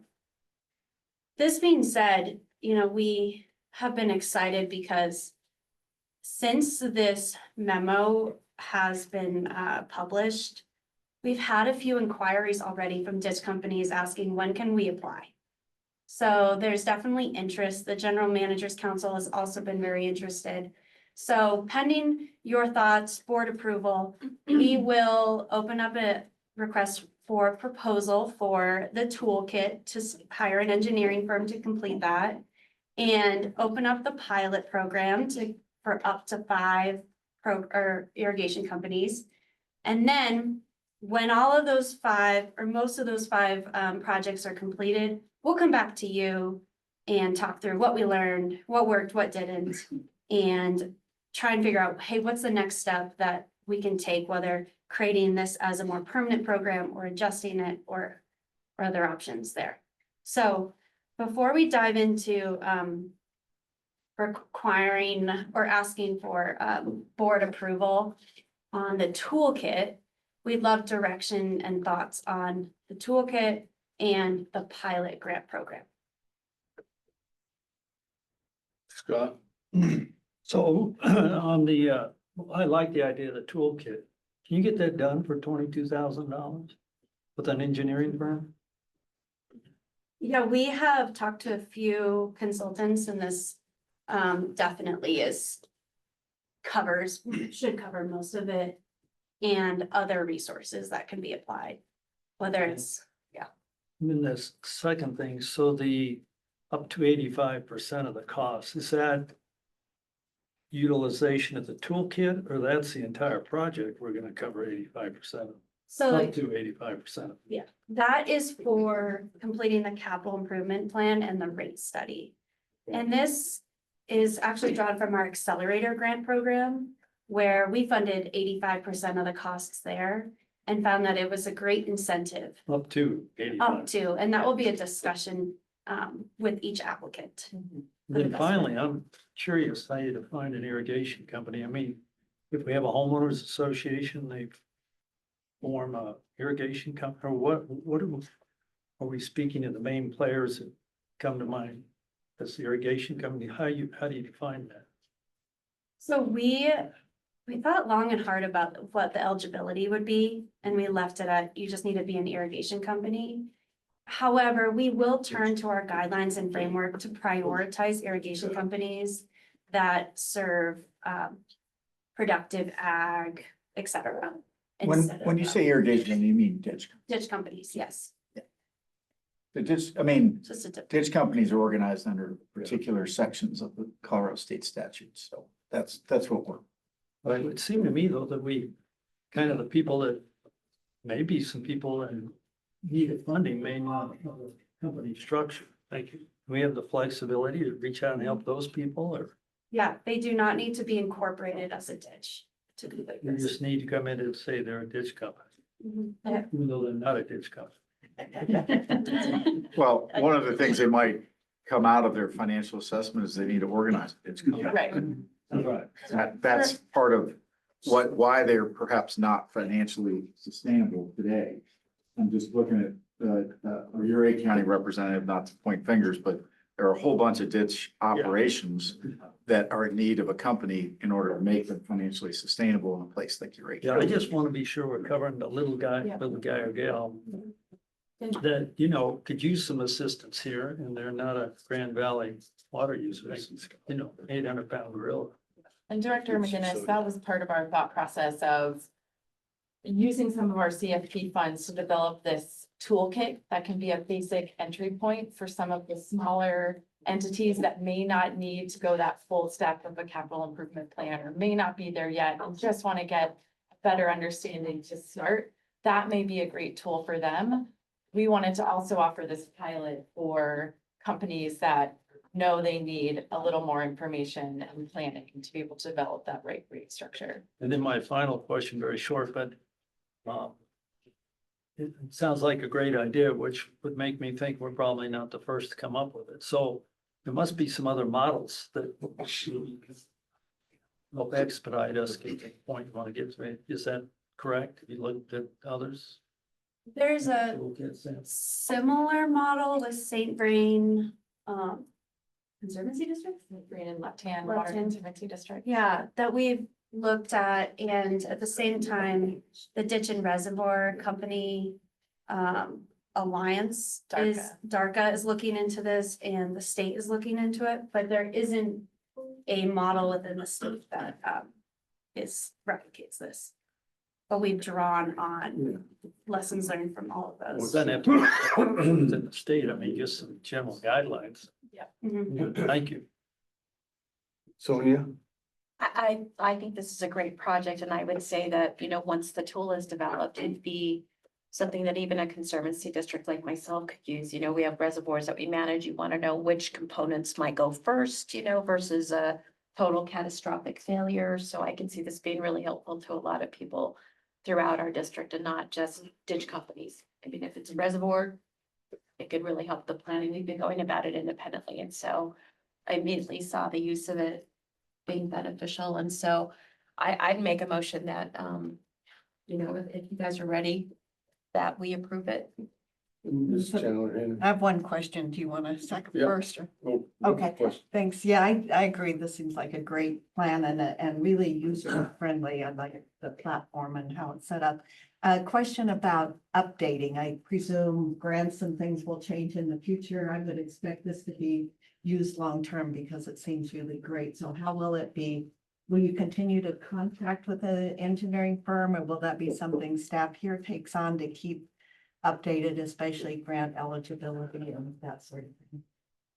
Are you referring to the toolkit? Mhm. Yeah, the idea is that, yeah, we'll create the toolkit and then within a year, review the toolkit and review the pilot program and look and come to the board with recommendations of like, hey, we think we need to adapt the toolkit in this way. But yes, it's gonna be a dynamic living document that will adjust to the needs of our communities. Mr. Munger? Yeah, so I'm a little confused to what we're approving here. Are we approving the toolkit concept, or are we approving the toolkit plus 5 projects? What we need authorization on is a board action item to approve the up The to two- 20,000 for the toolkit. Okay, We believe we have the existing authority through CFP to I would offer agree. the opportunity. yes. But when we award those up to 5 pilots, they will follow the same approval guidelines of our program of either bringing them back to the board if they meet that threshold, or if we have the authority and space within our general manager's authority. So we will still need that second step. And to That's be the clear, right answer. to be clear, we're asking for, it's only a $20,000 authorization. The reason we're bringing it to you is the policy that this is a staff initiated application. So that's why we're bringing it to the board, even though it's within the general manager's authority. Good policy, thanks. Yeah, it is. Quickly, you said you're gonna open up to engineers. I think I've mentioned this before. I know engineers, we're just used to having engineers work on ditch companies. I don't know if they're always the right group or consultant to do this type of work. So just a comment, and has there been any overlap or contact with DARCA on this? Yes, Raquel serves on the board of DARCA.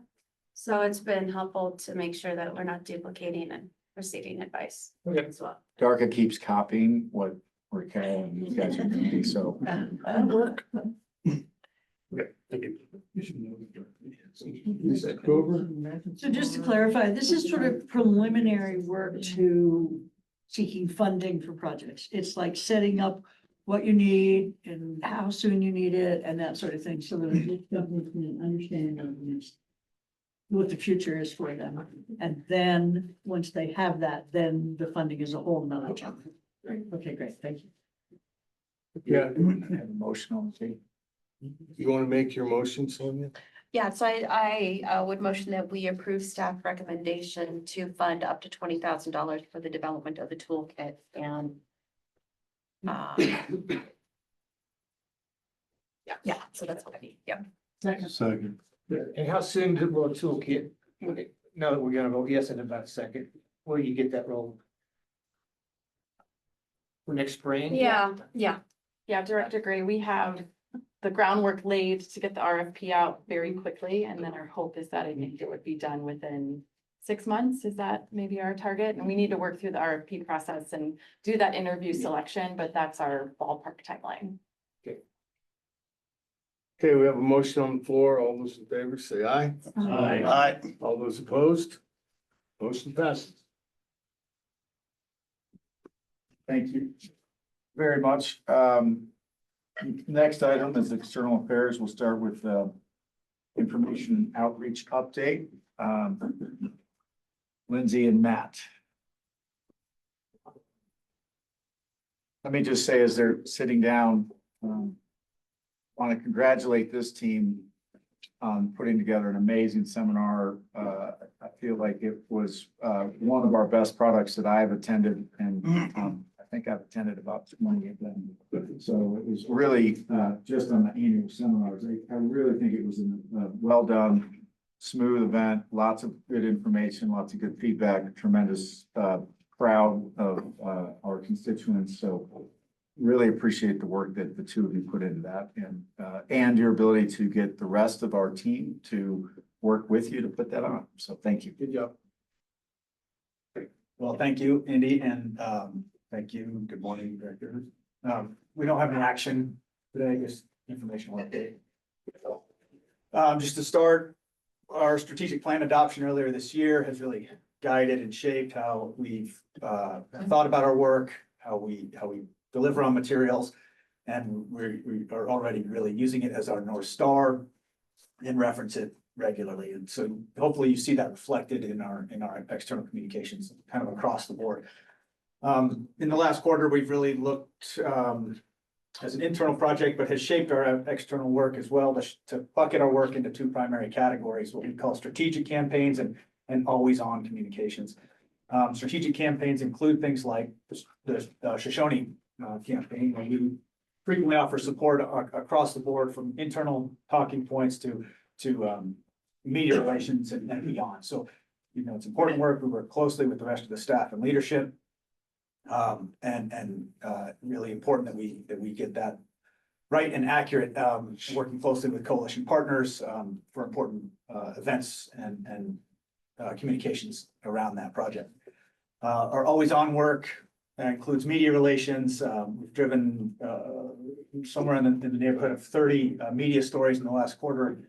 Include the River District to maintain positive sentiment about the district, and campaigns including Shoshone and otherwise. Shoshone is frequently, I mention it because it's a frequent topic, as I'm sure you know, in the media as it relates to the district's work. But not just media relations, our News Drop newsletter, which has about 6,700 subscribers at this point, and maintains a very high open rate, we know is well received. We frequently receive positive feedback on that, social media and general communications coming out of the organization. We worked to support the CFP program with creating new materials, new printed materials that we use at meetings and with external partners frequently. We created a new film for the CFP program, which debuted at our annual seminar and is currently available on our YouTube channel. If you haven't seen it or were not at the seminar, I would encourage you to go watch it. Highlights a agricultural producer over in Paonia as a good example of how water projects work hard for Western Slope ag producers and are important and crucial to the work that we do, making incremental improvements to our watersheds. And Matt, that can be accessed on our website, right? Website, the YouTube channel. No offense to the board, I'm not sure anybody necessarily knows how to access our YouTube channel. You got it, sure. Well, so on our website. TikTok. We have a what? And also in our news drop. It's a standing item in our news drop. Outraged. You can find it all over the place, but if you search for Colorado River District on YouTube, it's pretty. So it's on our CFP page on the website. As Andy mentioned, the seminar was a big lift for this last quarter. Kudos to Lindsay, who really helped bird dog a lot of the speakers on our list. It was a big lift, getting a lot of busy schedules out there, hard to coordinate with speakers. I want to thank all of you for attending, if you were able to make it. For our staff, a huge lift across the board. So we want to just really extend a thank you. And if you weren't able to attend, much of that content recordings are also available on our YouTube channel and on our website, accessible through our news drop and beyond. So if you missed a section, there's some particularly compelling parts, Andy's keynote, Raquel's hydrology, and then some of the panels we received a lot of positive feedback about the dialogue and discussions around those. So I encourage you to watch it. So to more on the seminar, I'll turn it over to Liz. And you covered it. Really? Yeah, that's Sounds good. Oh, thanks for participating. Those of you who could attend, we're about 315 people in person. Just on events in general, it's a significant lift of staff time and resources from the district each year. We hit about just under 1,500 people in person between State of the River and seminar this year, which is just a tremendous way to make sure that our message is directly reaching the people that we represent. And so I just wanted to talk a little bit about why some of those investments and events are so important to us.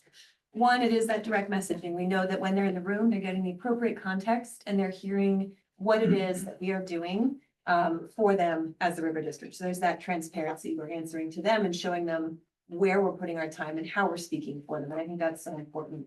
Our events tend to be unique in the ecosystem of water events in that we make outreach to people who will never cross a threshold into the water wonk world otherwise.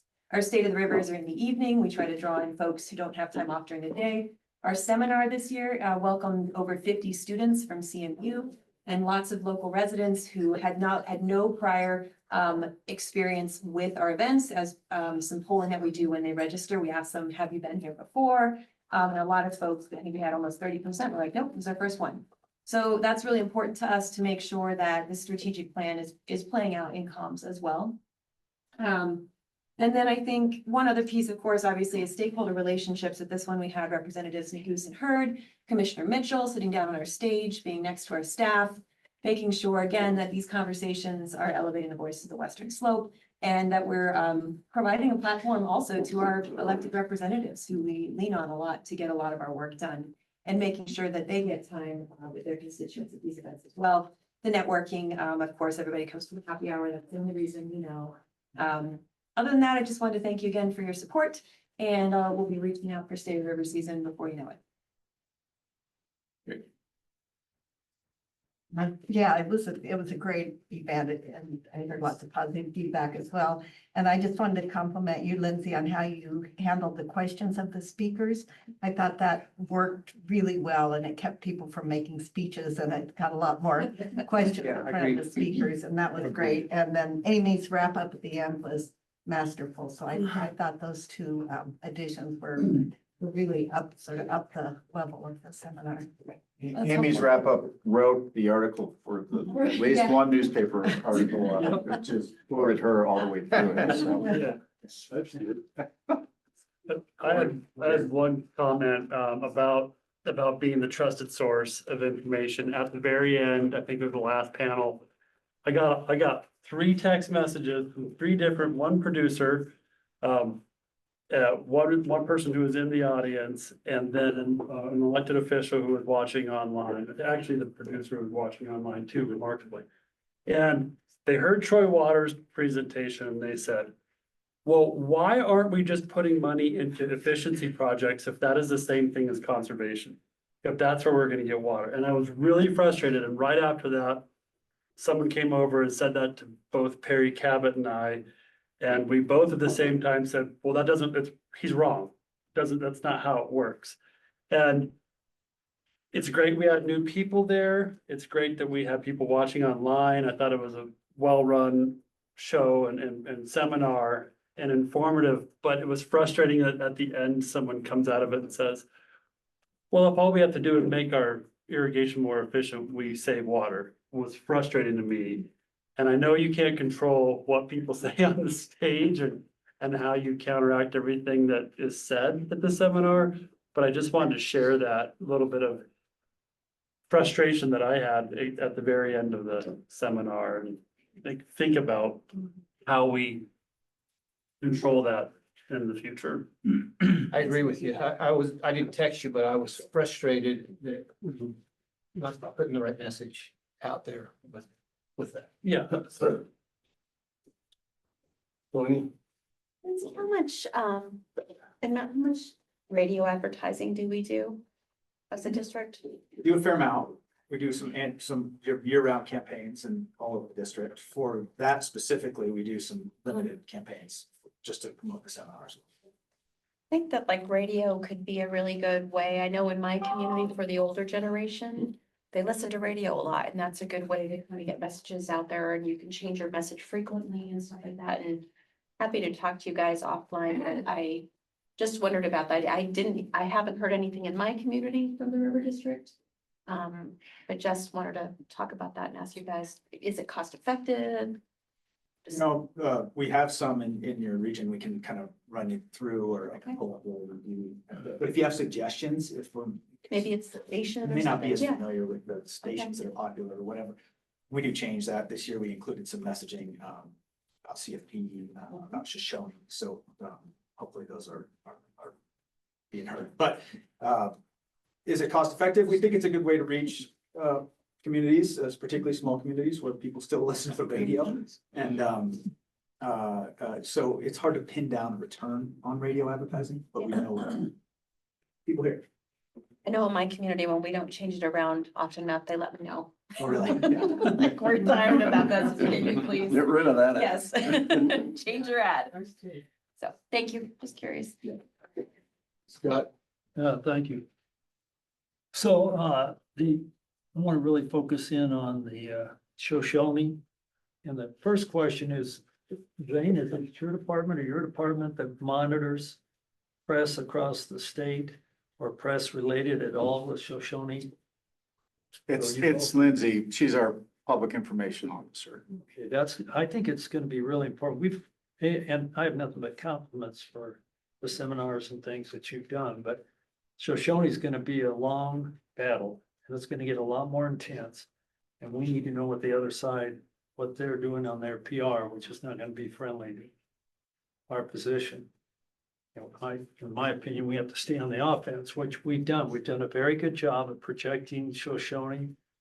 Very positive. We saw that through the polling numbers yesterday. It's very positive. But once you get to that point, you got to sustain it. It's kind of like putting the afterburner on a fighter jet. You got about 15 minutes or 20 minutes. You can go about 2 when you're running out of fuel. So I'm sure you're cognizant of that, but a part of that is to figure out what angles the east side of the state's gonna use to talk about co-management or teamwork or water for all. I mean, they're gonna try and paint a very positive picture too. And Zane, of course, sees that every day from the political viewpoint, but I'm sure you've already thought about how do we sustain, we're here. We gotta sustain it for a long way, especially through really positive kind of things. And to give you an example on the Wolford legal case, that was a tremendous victory for this river district. And we were certainly the underdogs in it. We felt confident about it. I'll bet I couldn't find 5 people in Mesa County that saw that we had this big victory. At least my point. Now, maybe it's not that big a deal and not much concern, but there's a great opportunity for us to say, hey, wait till you see Shoshone, or look, we're not, they tried to beat us here, this Denver Water Board's come out, and I've said this in several conversations with people, not because they asked me. It said, hey, the Denver Water Board's big, they're powerful, I don't trust them, but we hold our own. And I use Wolford as an example. So I just want to bring that up and because I don't know, I'm no expert, but I do know we have to sustain it, and it is tough. It's kind of like an election. You can hit the top a little too soon. And all of a sudden, in the last couple of weeks, you can drop down, so. Just, Yeah, it's a good point, and a lot of the work we've been doing with Shoshone Media is just staying really closely aligned with the strategic efforts of our policy staff and the work that our engineers are doing and our legal team is doing as well. And so when it comes to complex, sensitive issues, we really take direction from the entire staff on how we engage with the media, and we'll continue. well, and I'm, yes, and a lot of the I get that on the technical, but to sustain this, we need some mom and pop, some good pop stories, and that. Because that's what the Front Range is gonna do, in my opinion, to start saying, hey, we're part of the team. It's just they're misinterpreting it a little. And then, of course, we're cooperating with them. Of course, we support Shoshone, just not at the historic flow or the historic flow we want. But can we move on so that we can get some more of their things? Mr. Gray, you had a question. Well, I did, but I wanted to just have a general discussion about, sort of like Director McGinnis, it's not the same subject, but on that, and I don't know if this is in time, maybe you need to finish your report, but I was gonna bring that up. What is it, Tom? I'm not sure. Well, it's just the general, idea after we came up with our new strategic plan and the PR battle. And don't take this as a criticism, you guys are doing a great job, but, the general, you see these editorials, they pop up here and they pop up there, which basically characterizes the upper basin in this whole Colorado debate. And Andy, I appreciate that what you said yesterday is may not matter. The politics at the federal level may cram something down our throat that doesn't matter what people think, but we can't, we don't know that. So but the general consensus out there, that if you talk to a guy on the street is, well, the upper basin's digging in and they won't even make any cuts. They won't participate with the lower basin. They're just saying no. And then you get academics and others writing articles and editorials that you pick up and go, yeah, here's another one that's basically saying that the river needs to be divided equally, and the upper basin saying no. So how do we, my question is more, how do we get those editorials? How do we get, even in our own news drops, there's more articles.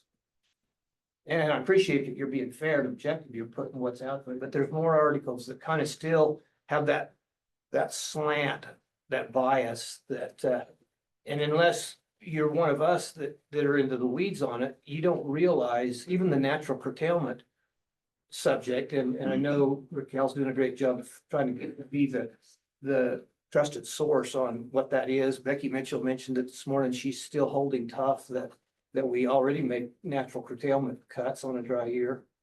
But I don't feel like in the PR around public realm, we're getting there yet.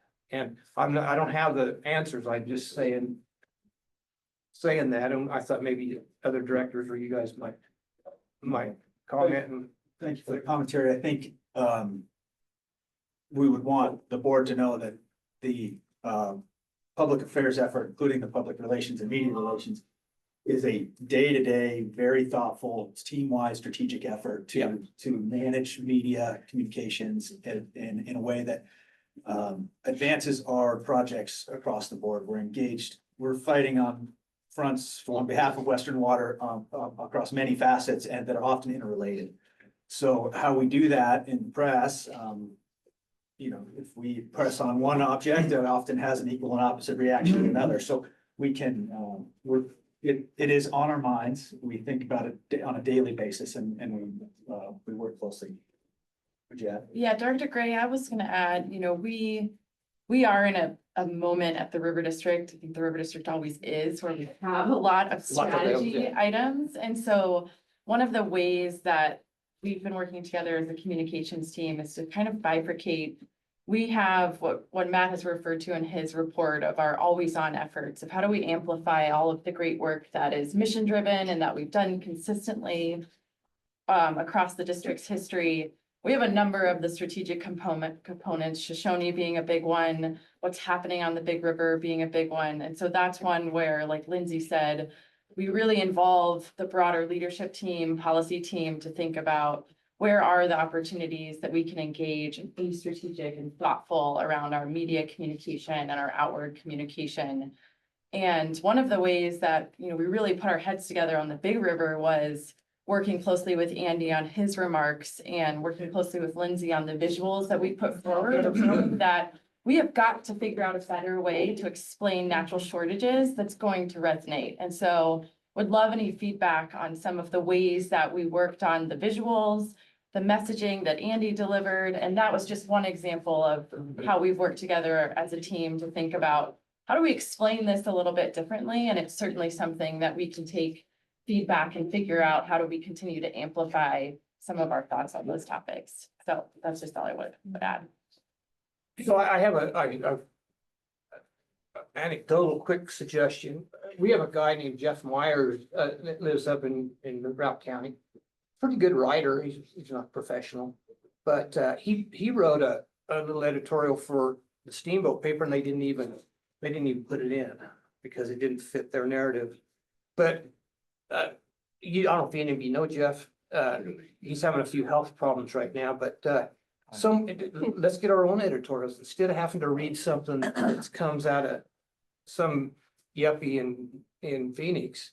Let's, or could we contact a Jeff Myers and say, hey, would you be interested in writing an editorial that we could put in our news drop and we could spread it out?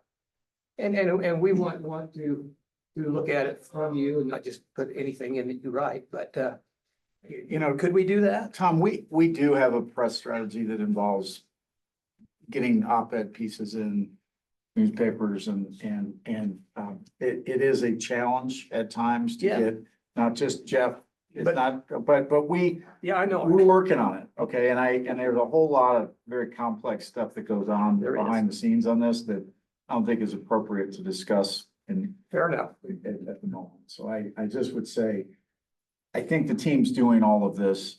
We're happy to convene a meeting of the board's committee that the I&O committee, separate from the board meeting. We normally have a meeting, I think, in January, but we're more than happy to convene that to kind of go through some of the more detailed stuff that the staff does. There are some issues related to overload in the press that we have to be careful about. That in terms of editorial space and in terms of Fair enough. articles and earned media and it's a complex strategy that I think the team manages very well, but it is, I hear you, we can always do better and always get the word out. I will tell you that the lower basin has tremendous funding that shows up in academic institutions that then shows up in the press. Yeah. Okay, and their story has gotten way more traction than the Ours. issues that we have raised over and over again. So we'll continue to try and we'll adapt and hopefully improve our strategies on that. But I hear you what you're saying. Okay, well, thanks for hearing, and I want to reemphasize the final comment is this isn't a criticism. Yeah. And I'm certainly, I'm at kindergarten level here with how that gets done, but that doesn't mean my general understanding is wrong, and we are getting, we're getting rolled on the messaging, and so don't take it as a criticism. No, I don't know the appreciate answer. the input. It's very helpful. Yeah. We're trying to punch above our weight class when we can.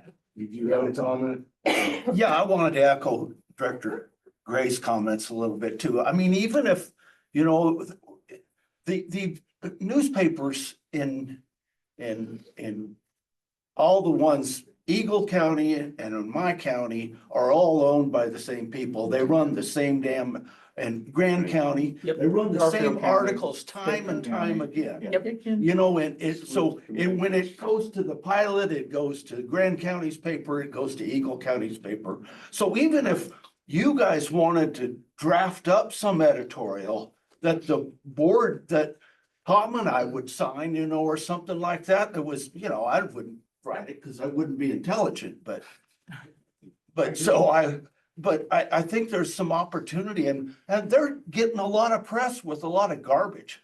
That's That right. is wrong facts. It's nothing more than a letter to the editor. Yeah. You know, but Okay. I thought.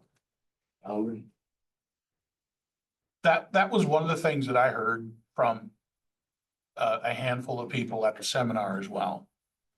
Was something similar to where you're hitting on the subject, but the message isn't being sent home.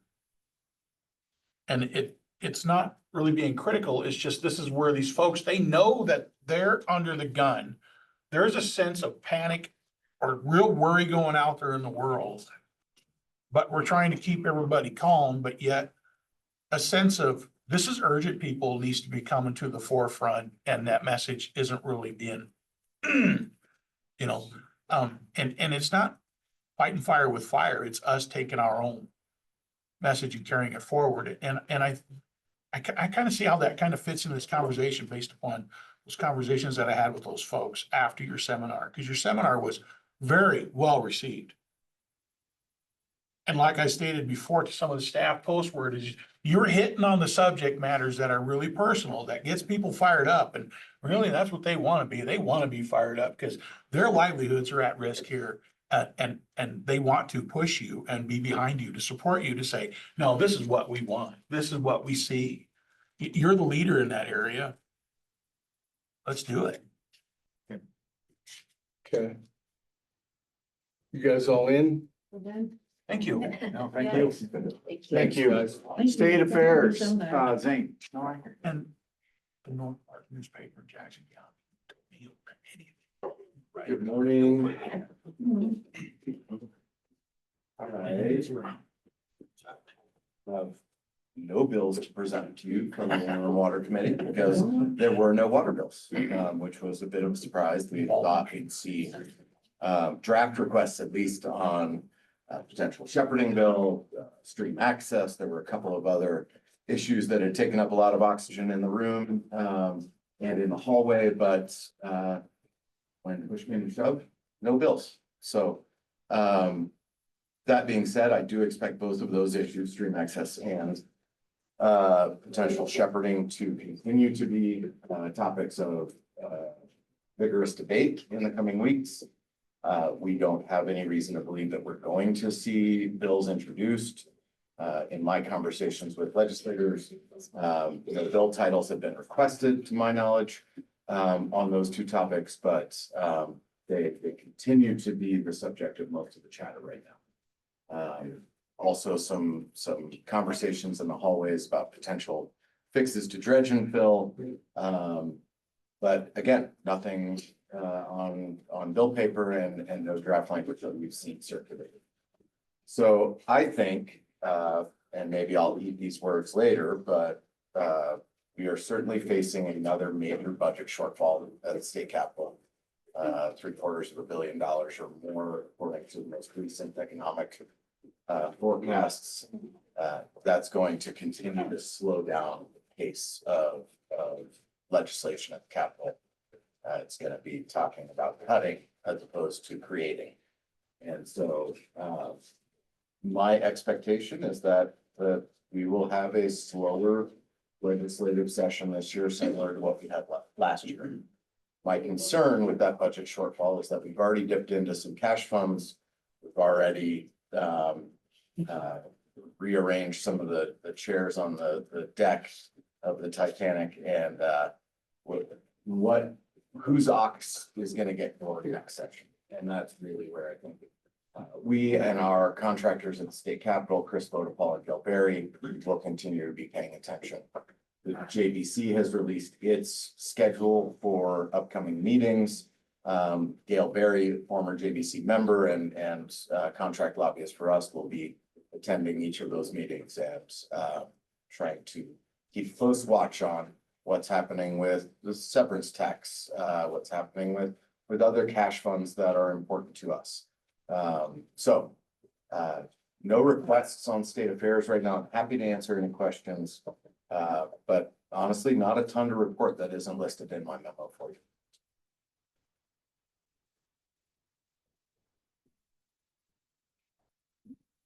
Okay. And federal affairs. Federal affairs, everything's great in DC. It's going well. No, the shutdown is certainly impacting our federal partners at the Bureau and elsewhere. Staff in the last quarter has engaged with our delegation on multiple different occasions with agency leadership at the Bureau. A lot of that's focused on Shoshone, but also on a variety of other federal priorities. Right now, it seems like the Senate continues to, I think they took their 11th vote this morning on potential reopening or on a short-term budget fix to no avail, no success at least. It's hard to tell for me or anybody else watching, what the outcome of this ultimately looks like.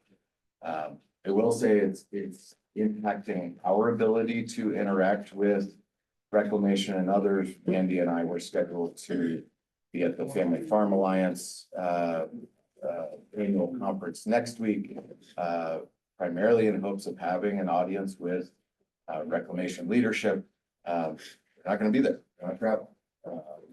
So it's not just us, it's water users throughout the West that are impacted by the inability to interact and engage with our agency leadership. So in the executive branch, we've seen a number of developments in the last quarter, including the confirmation of the Assistant Secretary for Water and Science at the Department of Interior, Andrea Travanik. She is a former water advisor to then Governor, now Secretary Burgum. We are working to get an audience with her and make sure she is aware of Western Colorado's water priorities. Interestingly, the somewhat surprised whole of the nomination of for reclamation, Ted Cook, former Central Arizona Project General Manager, created an interesting series of events, because when the Assistant Secretary was confirmed, the former acting Assistant Secretary, a gentleman by the name of Scott Cameron, was put into the acting commissioner role. So he's kind of moving around there. And we've met with now acting Commissioner Cameron on a couple of occasions. I met with him in DC when I was there for Family Farm Alliance meetings.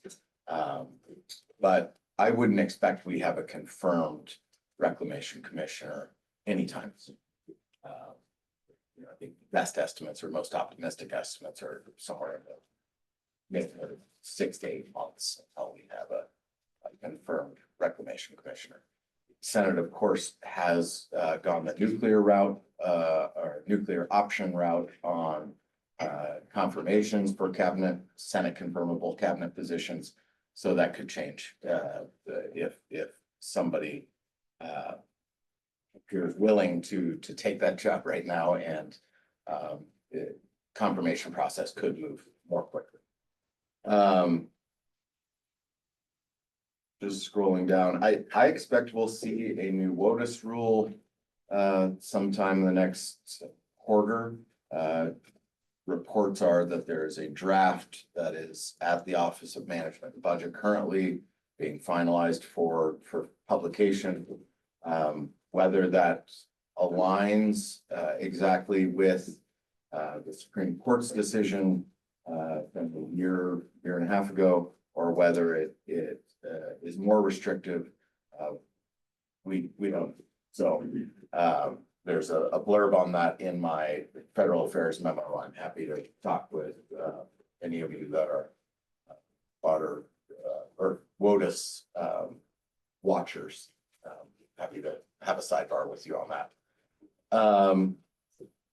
Senate is continuing, at least for the next 4 weeks, to try to get their FY26 spending bills prepared. It's the irony abounds in that they're working on these appropriations and spending bills while we don't have a government functioning, but it is what it is. Lastly, I also reported in my memo that we've seen a NEPA reform bill introduced. That's something we'll be watching closely.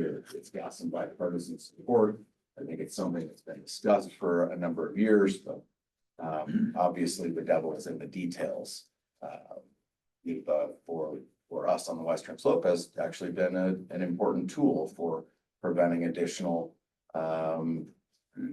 out of basin diversions, or again, devil's in the details, and we'll be watching that closely. That I'm very happy to answer any questions. No actions requested today on federal affairs. Okay. Thank you. Thank you, Shin. Zane, do you have any feeling for if the upper and lower basin don't get to the resolution by the 11th? Of who will make the decision from the federal level if one has to be made? Will it come? I think Andy said yesterday, probably come straight from Trump, but I don't. Well, the decision is ultimately the Secretary of Interior's, but our experience would lead that it'll be well informed by the acting Commissioner of the Bureau of Reclamation and the new Assistant Secretary. The acting commissioner is very involved in these discussions with the 7 states that put forth some federal alternatives in these discussions that no one likes, and I think there's a reason that he's putting He them out has a there. bias. Well, I would tell you that no one likes it, no one in the lower basin, no one. in the upper Okay, basin, well. right? So and let me say also, there have been really clear statements from the administration that they're happy to move forward with the decision. They're not deferential to the states. Yep. And they're not afraid of a lawsuit. And the reason that the feds have historically sought compromise among the states is to avoid litigation. This litigation would be among the smallest that this current administration faces, so. Yeah, we don't care. Okay.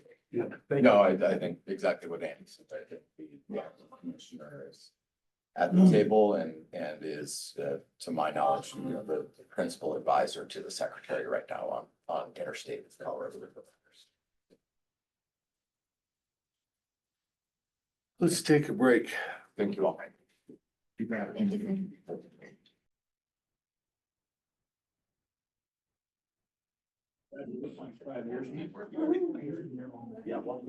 Gentlemen, let's get back to work. Let's too many tractors in Let's do this. Okay, Mr. President, the remaining business, if we can start with that, project operations and updates from Wolford Mountain Reservoir. Our chief engineer, among other titles, Hunter Causey. Thank you, directors. So I have 2 Wolford Mountain project contract requests that are summarized in your board packet, page 301 of the PDF. The first contract request relates to water deliveries. There's kind of a long history on this, but at the rec area and our office and shop at the project there, we use water delivery. So we have trucked water, trucks it to a tank, and then that's distributed out to the campground and other buildings at the facility. We've been working with a company called Raindrop Water since 2020. We have a really good relationship. They do a great job. They have all the certifications that we need.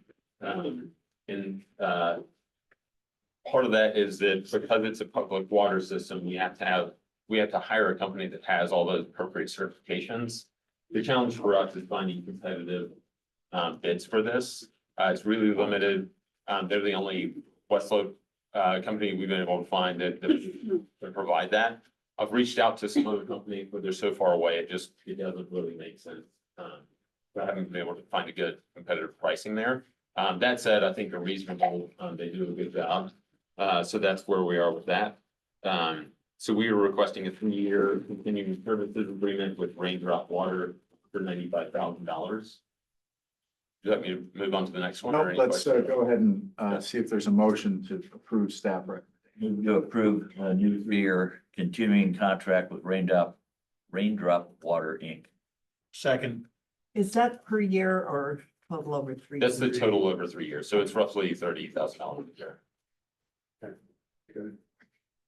All right, we have a motion on the floor. All those in favor? Aye. All those opposed? For the Motion record, passed. that was a motion by Martinez, second by Vandenbrink, correct? Yeah, this guy. All right, just that guy. Yeah, I'm looking right at him. Thank you. Like, him. Okay, next. Thank you. This second request. Thank you. Electrical maintenance. So my next request is for electrical maintenance with Grand Power. Just a little heads up, this is this same owner, Doug Pruitt, is the owner of Cass Creek Investments. They are concessionaires at the campground. We've been working with Doug on electrical stuff for over a decade. He does really good work. He has a really high level of familiarity with all of the electrical systems, ranging from the pedestals at the campgrounds to our instrumentation on the dam. He recently helped us install a new valve in our valve house. It brings a lot of value. So we're requesting another 3-year CSA with him. He also has competitive rates, so we feel like it's a good idea to move ahead with him. Really efficient. So we're requesting 3-year CSA for $55,000 with Grand Power. Munger moves staff recommendation. Second. Dennison. All those in favor, say aye. Aye. All those opposed, motion passed. Great. Thank you. You'll remember that we added an item to the agenda 12B. Item Brendan Langhausen will be here to discuss the approval of a water marketing contract for Rudai Water to, I believe, the Colorado Water Conservation Board. Yes. So per the water marketing policy, any contract above 1,000 acre feet out of Rudai Reservoir needs to come before the board. And so that's why I'm coming before you today. The Roaring Fork Conservancy is working on coordinating a total release of 1,623 acre feet for anchor ice mitigation. This has happened and occurred 4 times since 2019, so this is fairly frequent. Or is becoming a pattern, I guess.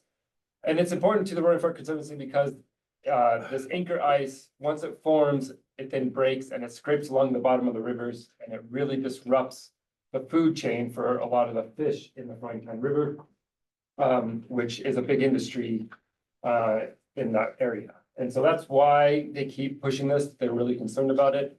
What they've studied the river and found that the minimum releases out of Rudai Reservoir, which is 39 CFS, isn't enough to keep the water not moving fast enough and warm enough, and that anchor ice can form. They found that they need an additional flows up to 65 CFS to really mitigate that anchor ice. And so that's their goal.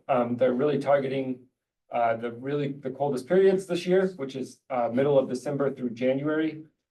And as I said, for about 1,623 acre feet. And I would just say from the enterprise perspective, this is a very nice supplemental revenue stream and helps us with our fiscal budgeting. So What's the all rate? of the goals of this water release is great. Let's look at this as a revenue stream. Yes. Business decision. What's the rate? The rate that we have in our policy for these kinds of releases out of Rudai is $88.20 per acre foot. For the total amount will be $143,000 and some change. So the Roaring Fork Conservancy is setting this up. They are getting a grant to cover the majority of these costs. They also have coordinated with the town of Basalt and Basalt Water Conservancy District to donate some flows. The remainder, they're using that as a match to try and get the remainder of the funding needed from the CWCB. And once they get that, or if they get that, the CWCB will be the contracting agency with the river district for those flows. That's how we've done this in the past. And so the request to you, so staff requests the River District Board authorize the River District General Manager to execute a water marketing contract subject to council's approval with the CWCB for up to 1,623 acre feet from Rudai Reservoir in 2025-2026 for anchor ice mitigation, with any remaining contracted water available for delivery to enhance flows in the 15-mile region. That's consistent with how we've done this in the past. The second part of this request is for approval to waive the $400 contracting fee. And this is a request from the Roaring Fork Conservancy. It was approved the last time we did this as well. I'll make a motion on both, that we approve the contract and waive the fee. Second. Okay, we had a motion by Dennison, a second by Gray. All those in favor? Aye. All those opposed? Motion passed. Great. Thank you. Okay. The remaining item, just at future meetings, I would just draw your attention. We have both the Colorado River Water Users Association meeting in Las Vegas coming up, along with the Colorado Water Congress annual meeting held in lovely Aurora between January 28th and 30th. If you're interested in attending either of these, please talk to Stephanie. I know she's communicated, I believe she's communicated with you about both these options. I do think both of them are good educational events for board members and good to have board representation there. I know it's a big commitment of time, and Vegas may not be your favorite place.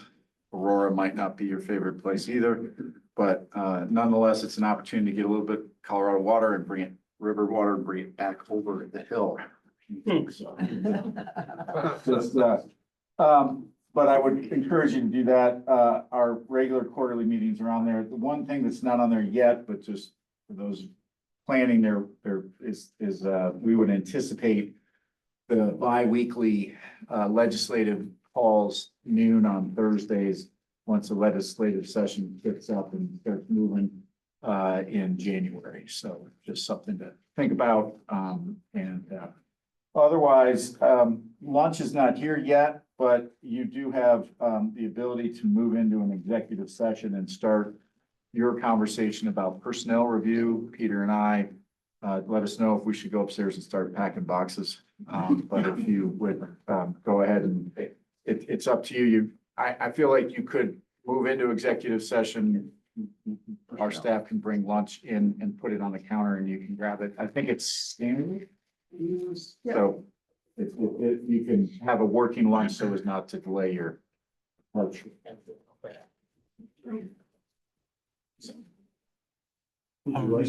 Assist you? Yes, please. I would recommend that the board convene into executive session pursuant to CRS section 24-6-402 and 4F to discuss their personnel review of the general manager and general counsel. State for the record that will not constitute a criminal offense. It does qualify. And to be clear, we will be reporting the personnel matter executive session pursuant to state law. It does get destroyed after how long? 90 days. So just, it's a little different than your traditional.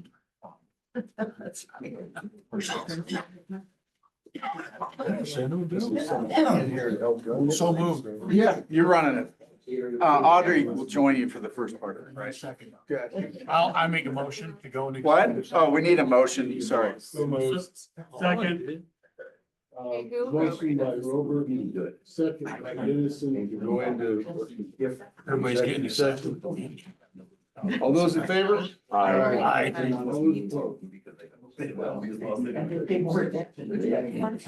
Like, just come in and they'll see us come in. Yeah. and they'll stop.